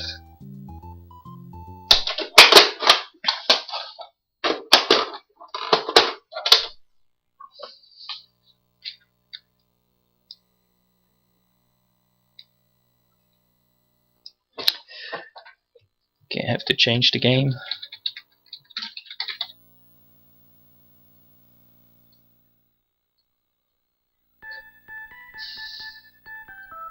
So this is a shooter game, sort of, with really awesome music. It's about dodging projectiles and stuff. And if for me to get a better time than this involves insane RNG. Like, I calculated the RNG I had yesterday on this run, and it was below 1%.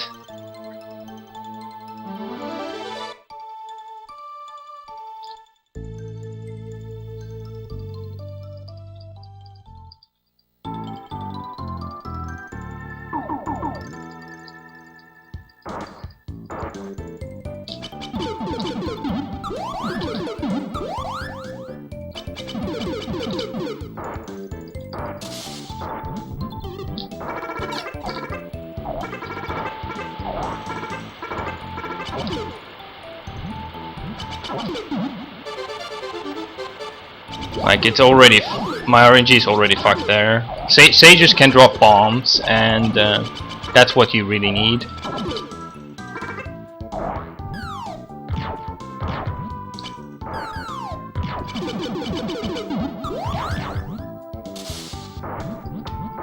There is a 50% chance of getting a sage with a bomb. And then there is a specific sage that gives you a dog, which is 1 in 8, and that saves a lot of time on stage 4 and 5. And I got both.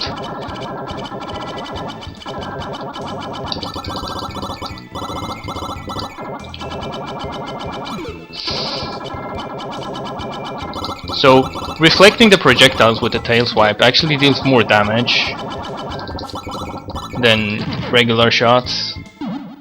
Regular shots deal 16 damage, 32 with this weapon on big sprites like this, and reflecting projectiles deals 64, I believe.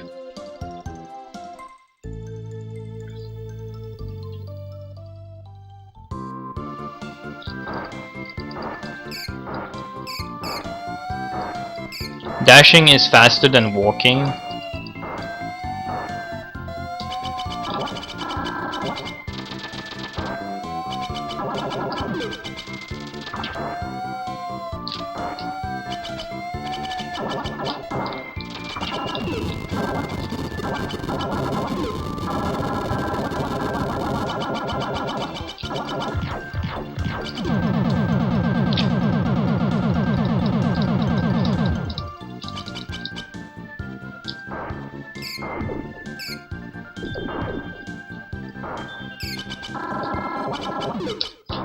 So, we'll try and explain a glitch here. When you're pressing the D-pad while shooting, like this, you see me shooting faster. It resets the attack animation and makes you shoot faster. So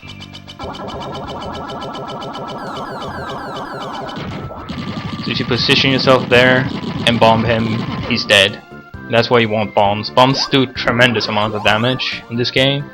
And it's hard for me to read the chat while I'm playing this game because my chat is right next to me.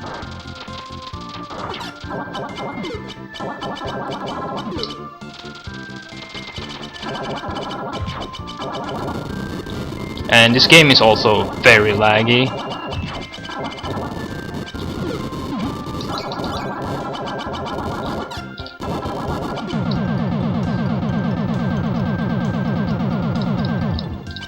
And this is an auto-scroller.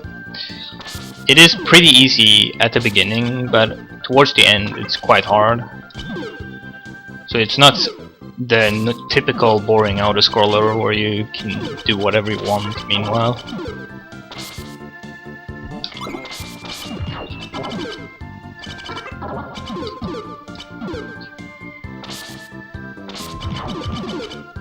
The only reason why we use this weapon is basically because of the big giants and the first boss.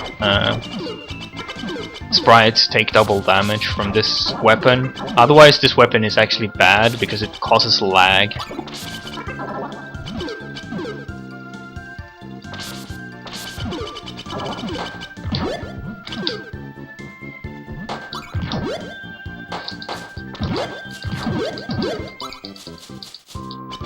Okay, now it's going to be a bit more hectic.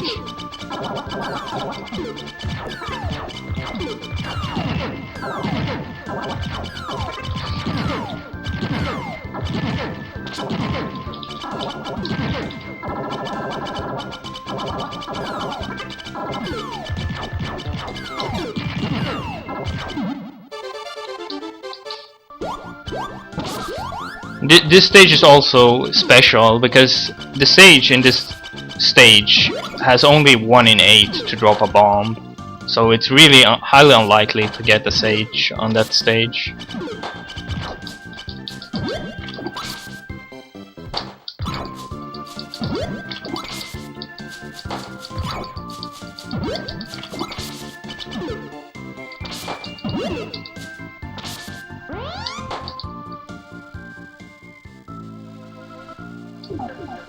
Can turn into a statue like this.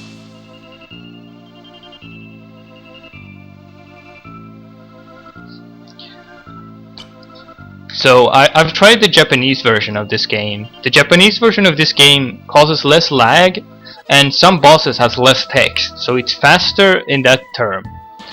And the sound effects are horrible on the Japanese version of this game for some reason. Like, the dashing sounds really weird and everything else, but they have a limit of having 3 bombs at the same time as maximum, whereas the US version can have 4 bombs, and that's what you really need.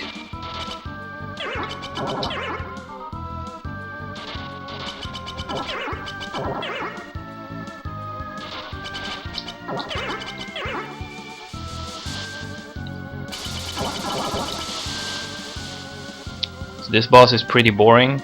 It's quite a difficult boss when you start playing this game casually.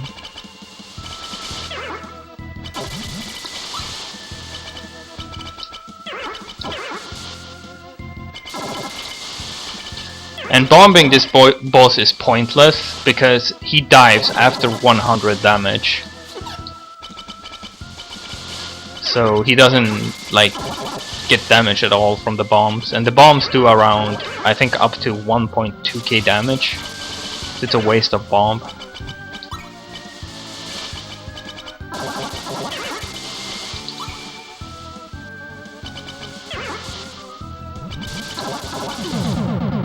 So I dive into the water to take damage because it takes short amount of time for the credits or whatever of to finish a stage to finish.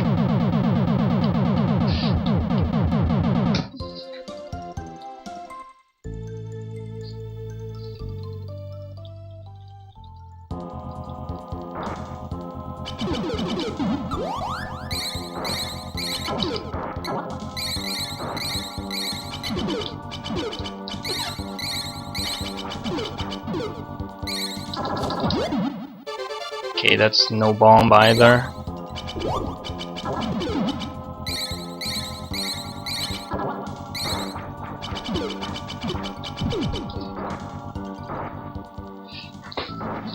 So I had bombs, extra bombs to bomb this boss in my PB, so I had 4 bombs here already.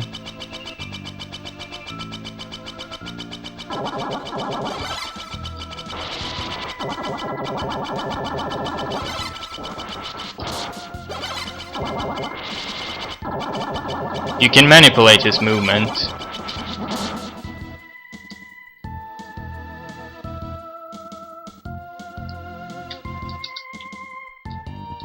Sort of hard to explain, but if you stand in certain position, he will move and do a specific attack, and we want him to use that freeze attack he was using, because he stands still for such a long time, and you don't have to move while damaging him. He has 2 other attacks, the fire and some kind of blades.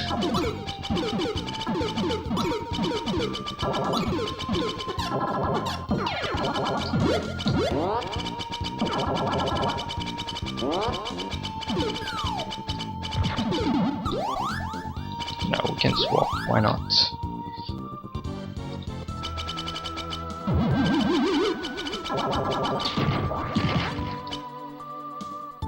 That's probably the longest boss if you don't bomb him, except the second last one.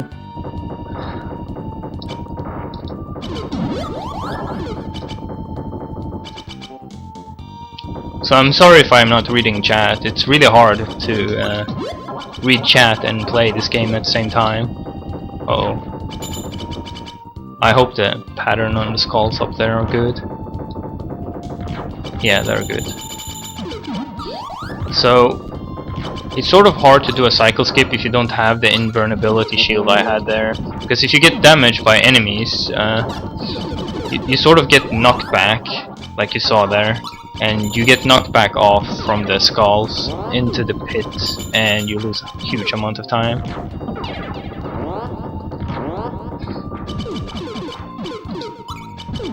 Welcome to lag.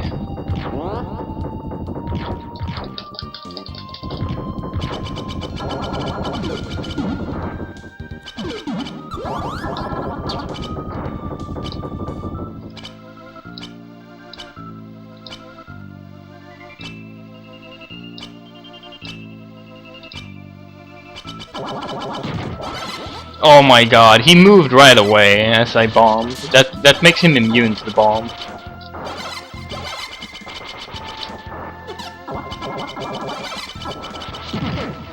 Oh well, I got him anyways.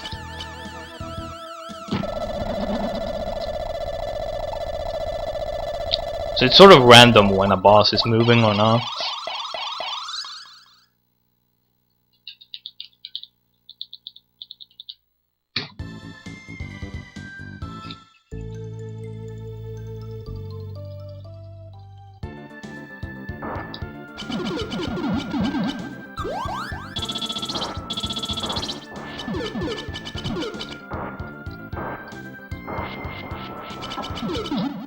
Okay, we got at least one bomb.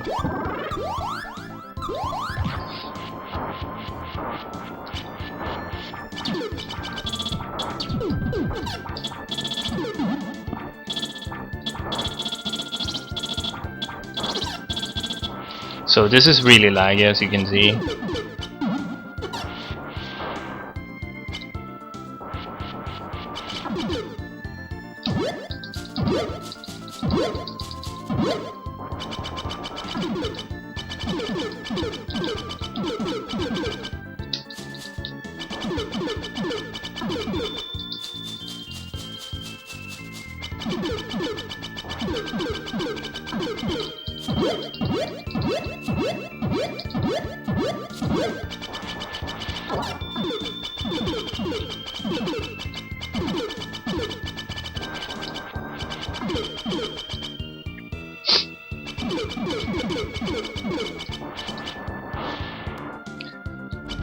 Okay, the most boring stage in the entire game.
This is Pocky and Rocky.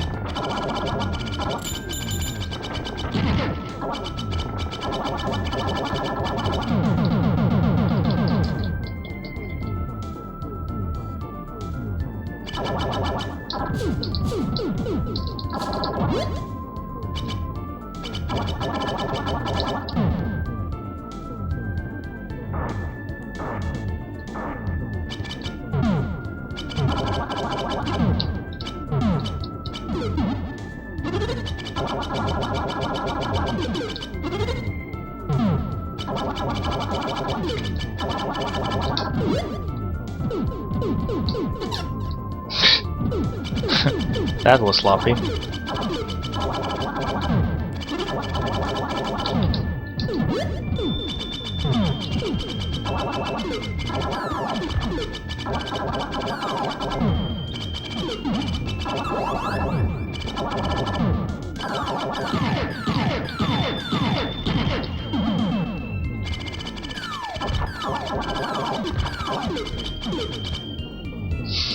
Alright, so this boss is quite difficult to bomb.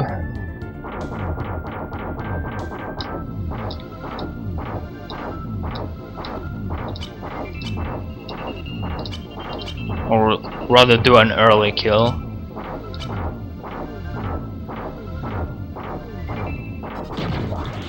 I think I did that slightly too late. Yeah.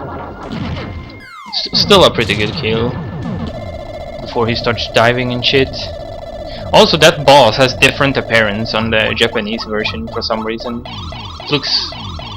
It doesn't look like a bird. It looks like a flying person or something.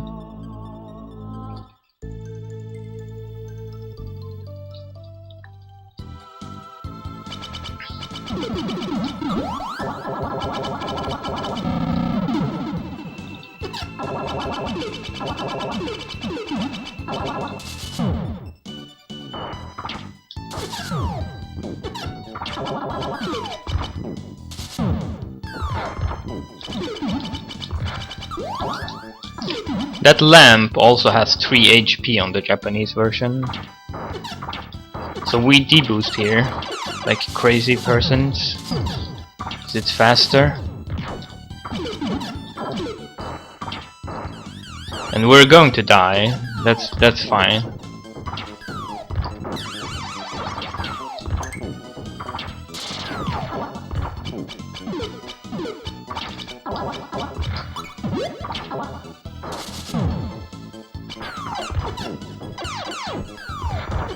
So getting hit by a barrel causes you to like get squished and you lose time on that.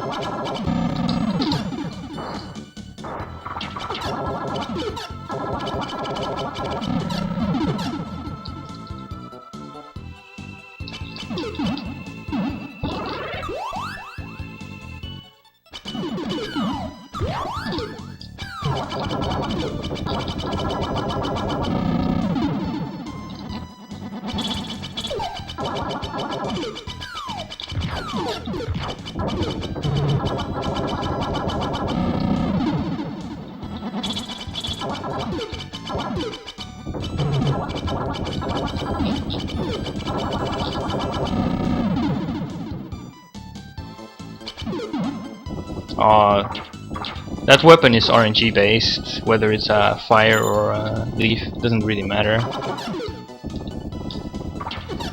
Okay.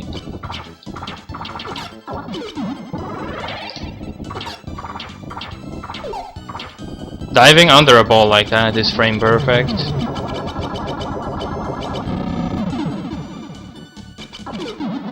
Oh, bad RNG.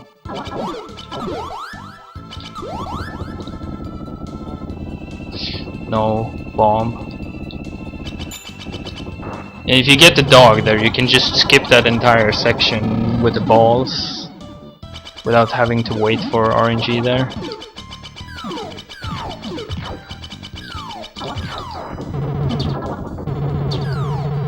Oh, that was bad. It's so laggy here. Alright.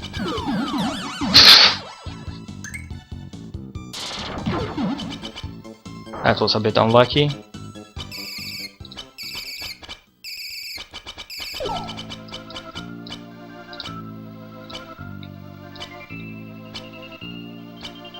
Just hope he doesn't run off screen. Sometimes he goes out of bounds. Nope. So he's the hardest boss. We bomb him regardless. He's really annoying to kill. So normally if you're on world record pace here, you have 3 bombs. Actually 2 bombs on the last stage, but you get a bomb. So you have 3 bombs for the last boss, and you really need that to one-shot him.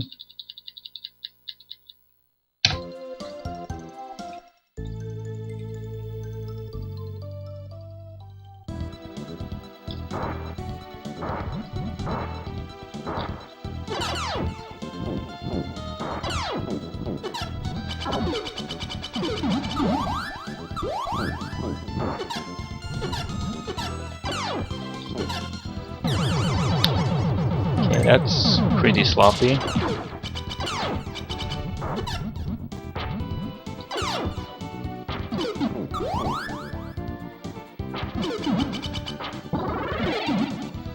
I already had full HP.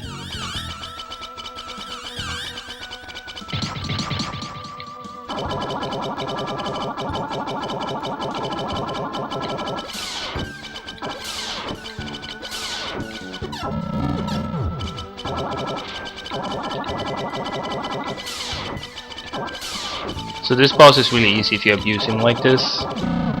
Otherwise he's really hard.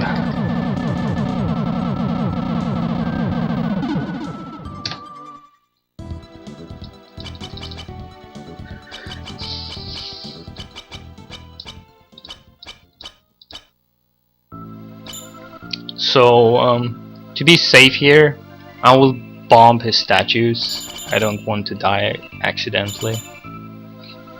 Still damage him a little.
There we go, sub 23. Pretty okay considering I died twice and I didn't have too many bombs.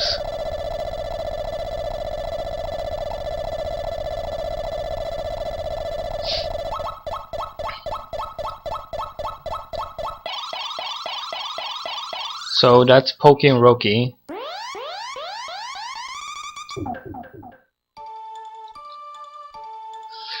I hope you enjoyed the run, and to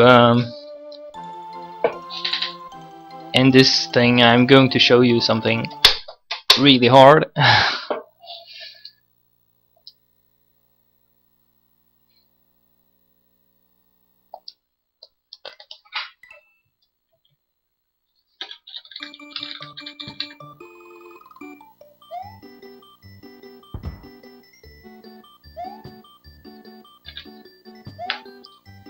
So this is a ROM hack where I reached the last stage. It starts out pretty easy, like it's still based off the regular Mario World basically, sort of. It starts off easy and then grows in difficulty until it becomes insanely hard, and that's why the author made a remake of this. This is the original version. So I'm gonna try see how far I can get with 5 lives of this. Ooh, wrong stage. The only difference is you go here, Bowser's Starship.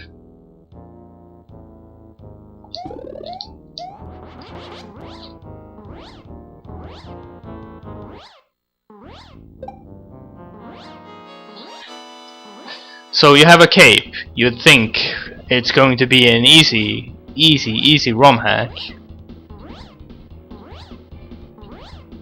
So the reason why they give you cape is to be total dicks, so you cannot bring a cape in reserve, because they made the door small.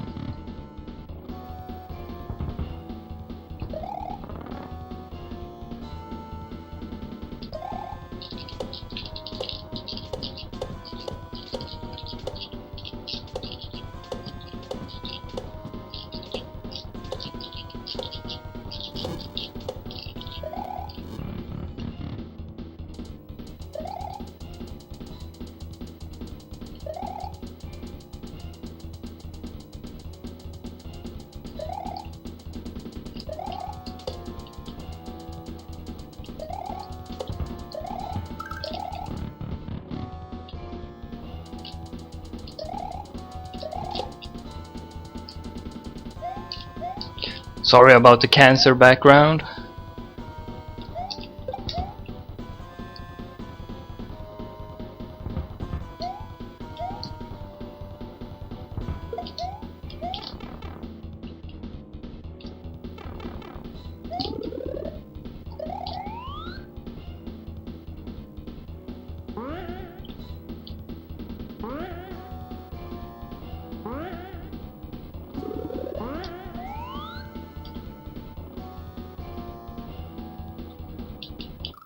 Ah.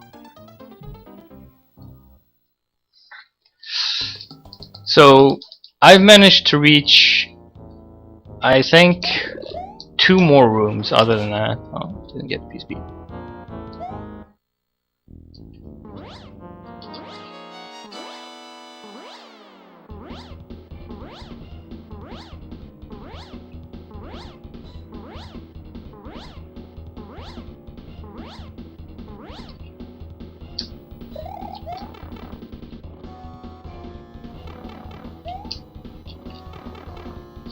And there is no midway point. So go figure how difficult this ROM hack is to beat the last exit.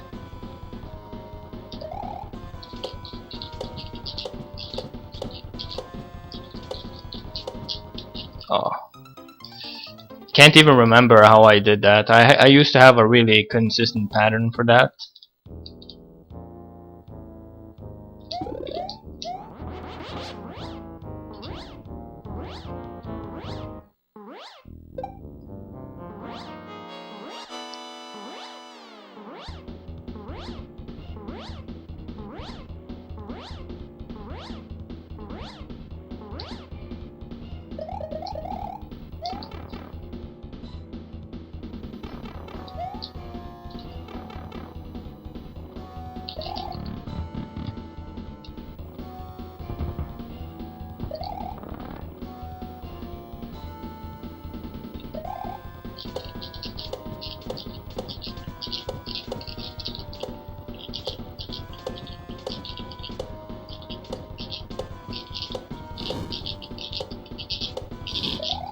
Whew. God.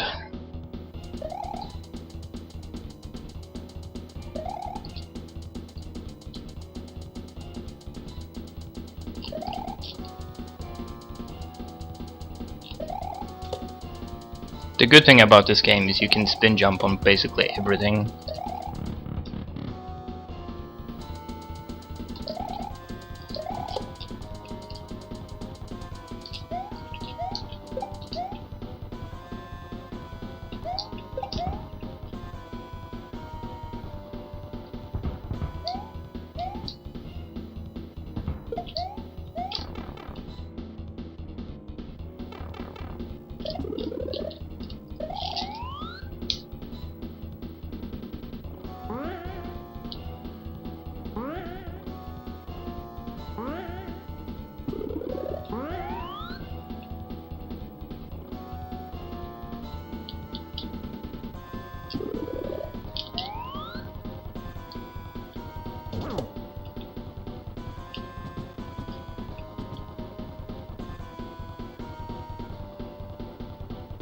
hope I'll make it.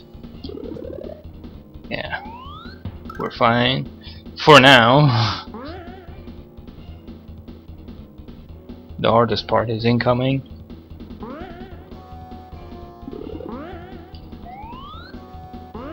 Okay.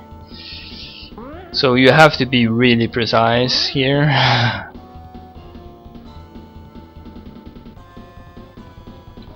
To get through that gap.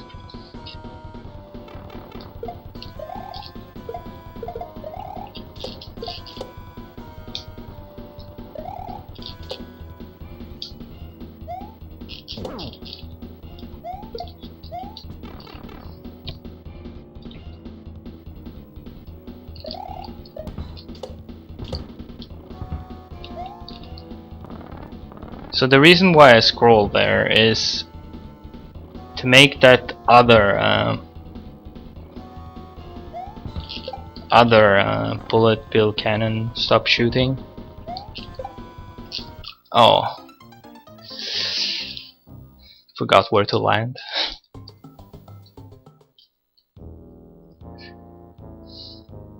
At the last lives I show you the stage before the stage where you have to beat.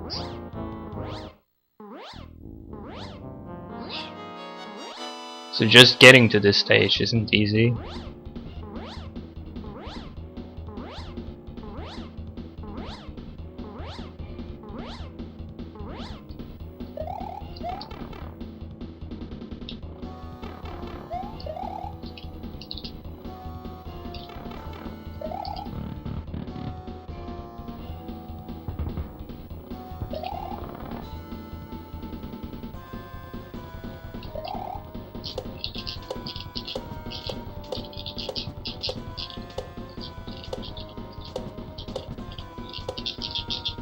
Ah, never mind. This is a ROM hack. I think it's made by the author of Lunar Magic, but I could be wrong. The one who made the ROM hack 2 for Super Mario World. So I'm going to show you the stage before and how ridiculous that stage is. So this is the power-up place.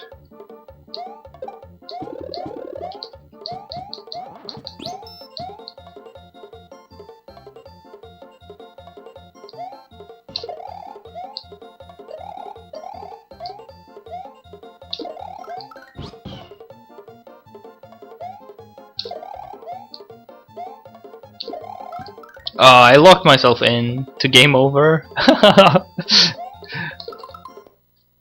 Yeah, well, that's what happens if you double juke.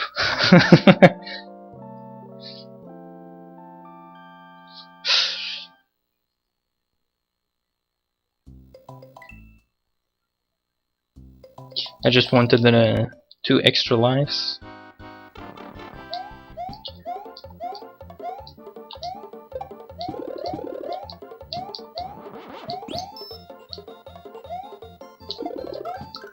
There we go. 2 Yoshis!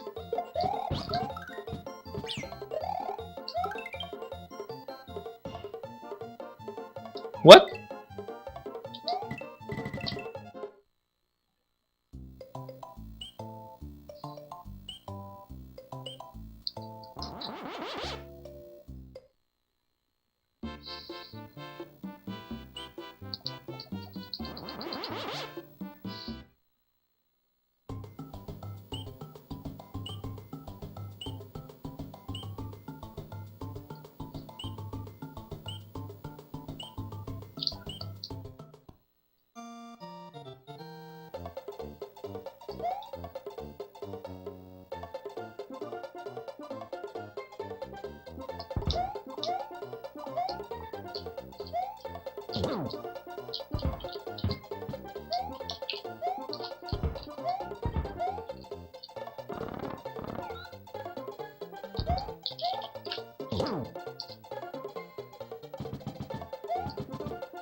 Alright, so you have to enter here.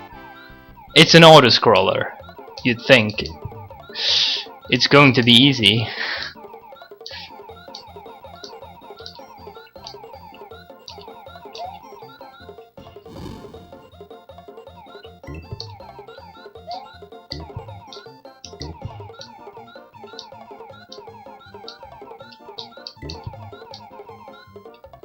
But this is actually harder than it looks. A lot harder.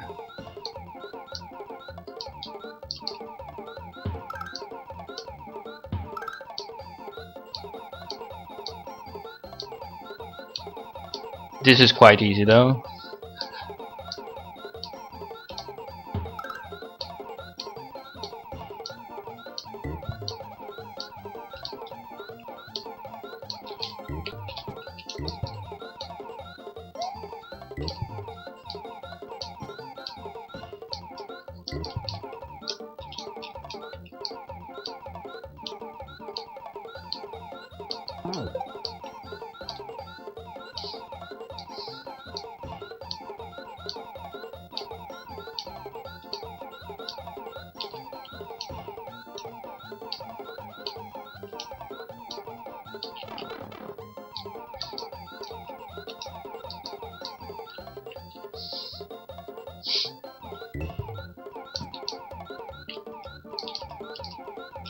Now I can't eat the fuzzies because I'll fall into my own death if I do.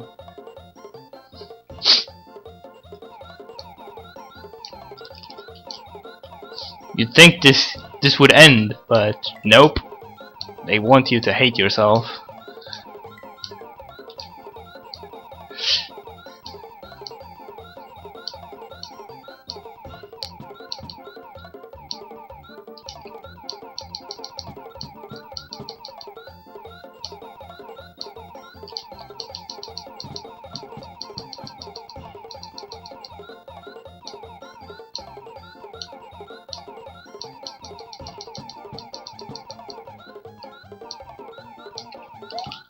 And rip.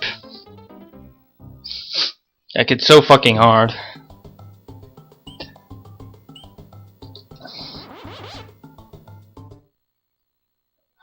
So I'll show a different stage, which I think is even harder than that stage.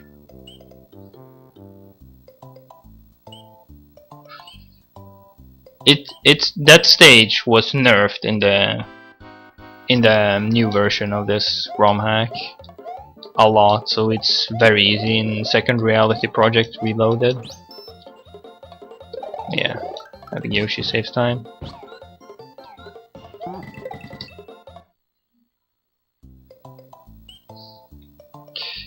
Well, actually it doesn't save time, but it makes room 1 easier.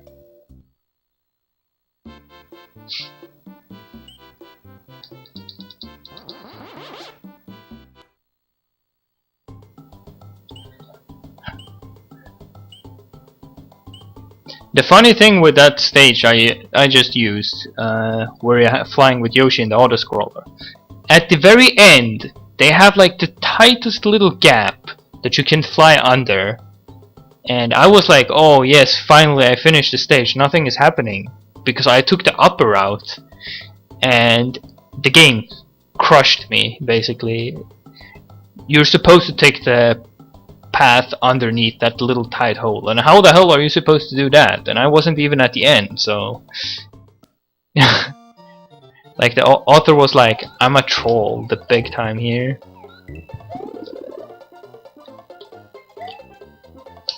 So Yoshi are not allowed to enter the door, sadly, otherwise the stage would have been pretty easy.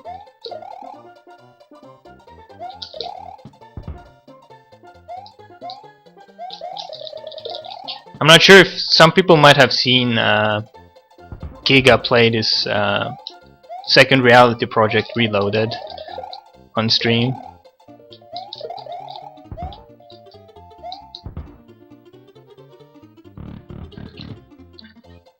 And this stage is a lot easier on that version. So it's still quite simple. We can cape here and be happy.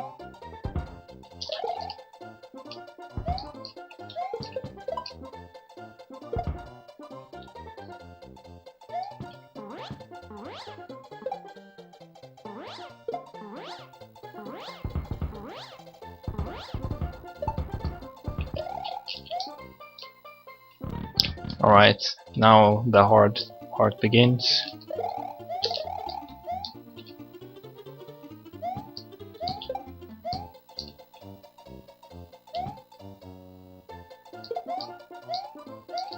So you'd think, what the hell am I supposed to do here? Well, you're fucking going to spin jump on a freaking torpedo, and then you're going to die, because it's fucking hard. Yeah. And that's that stage. And after you finish that room, there is a really difficult auto-scroller with a lot of bullet bills coming from all kinds of sides, and then you have to do another spin jumping on the torpedo before you finish it. So that's it. Do the final stage. Alright, I'll do it one more.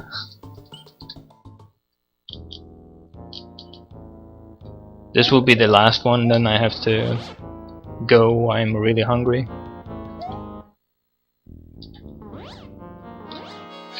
Technically, you can actually get a power up here if you get a blue Yoshi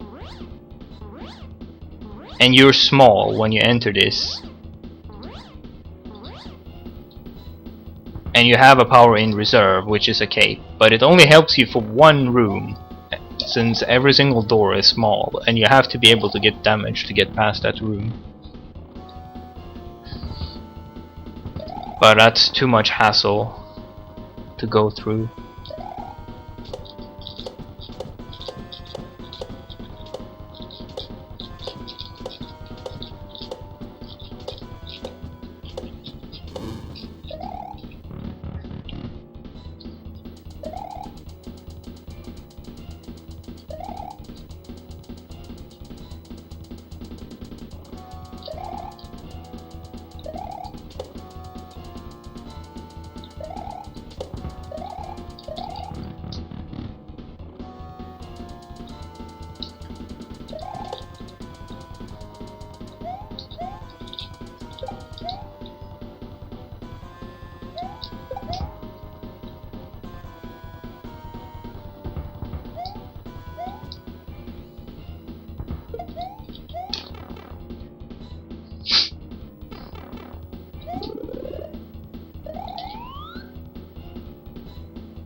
Please don't shoot balls. Okay.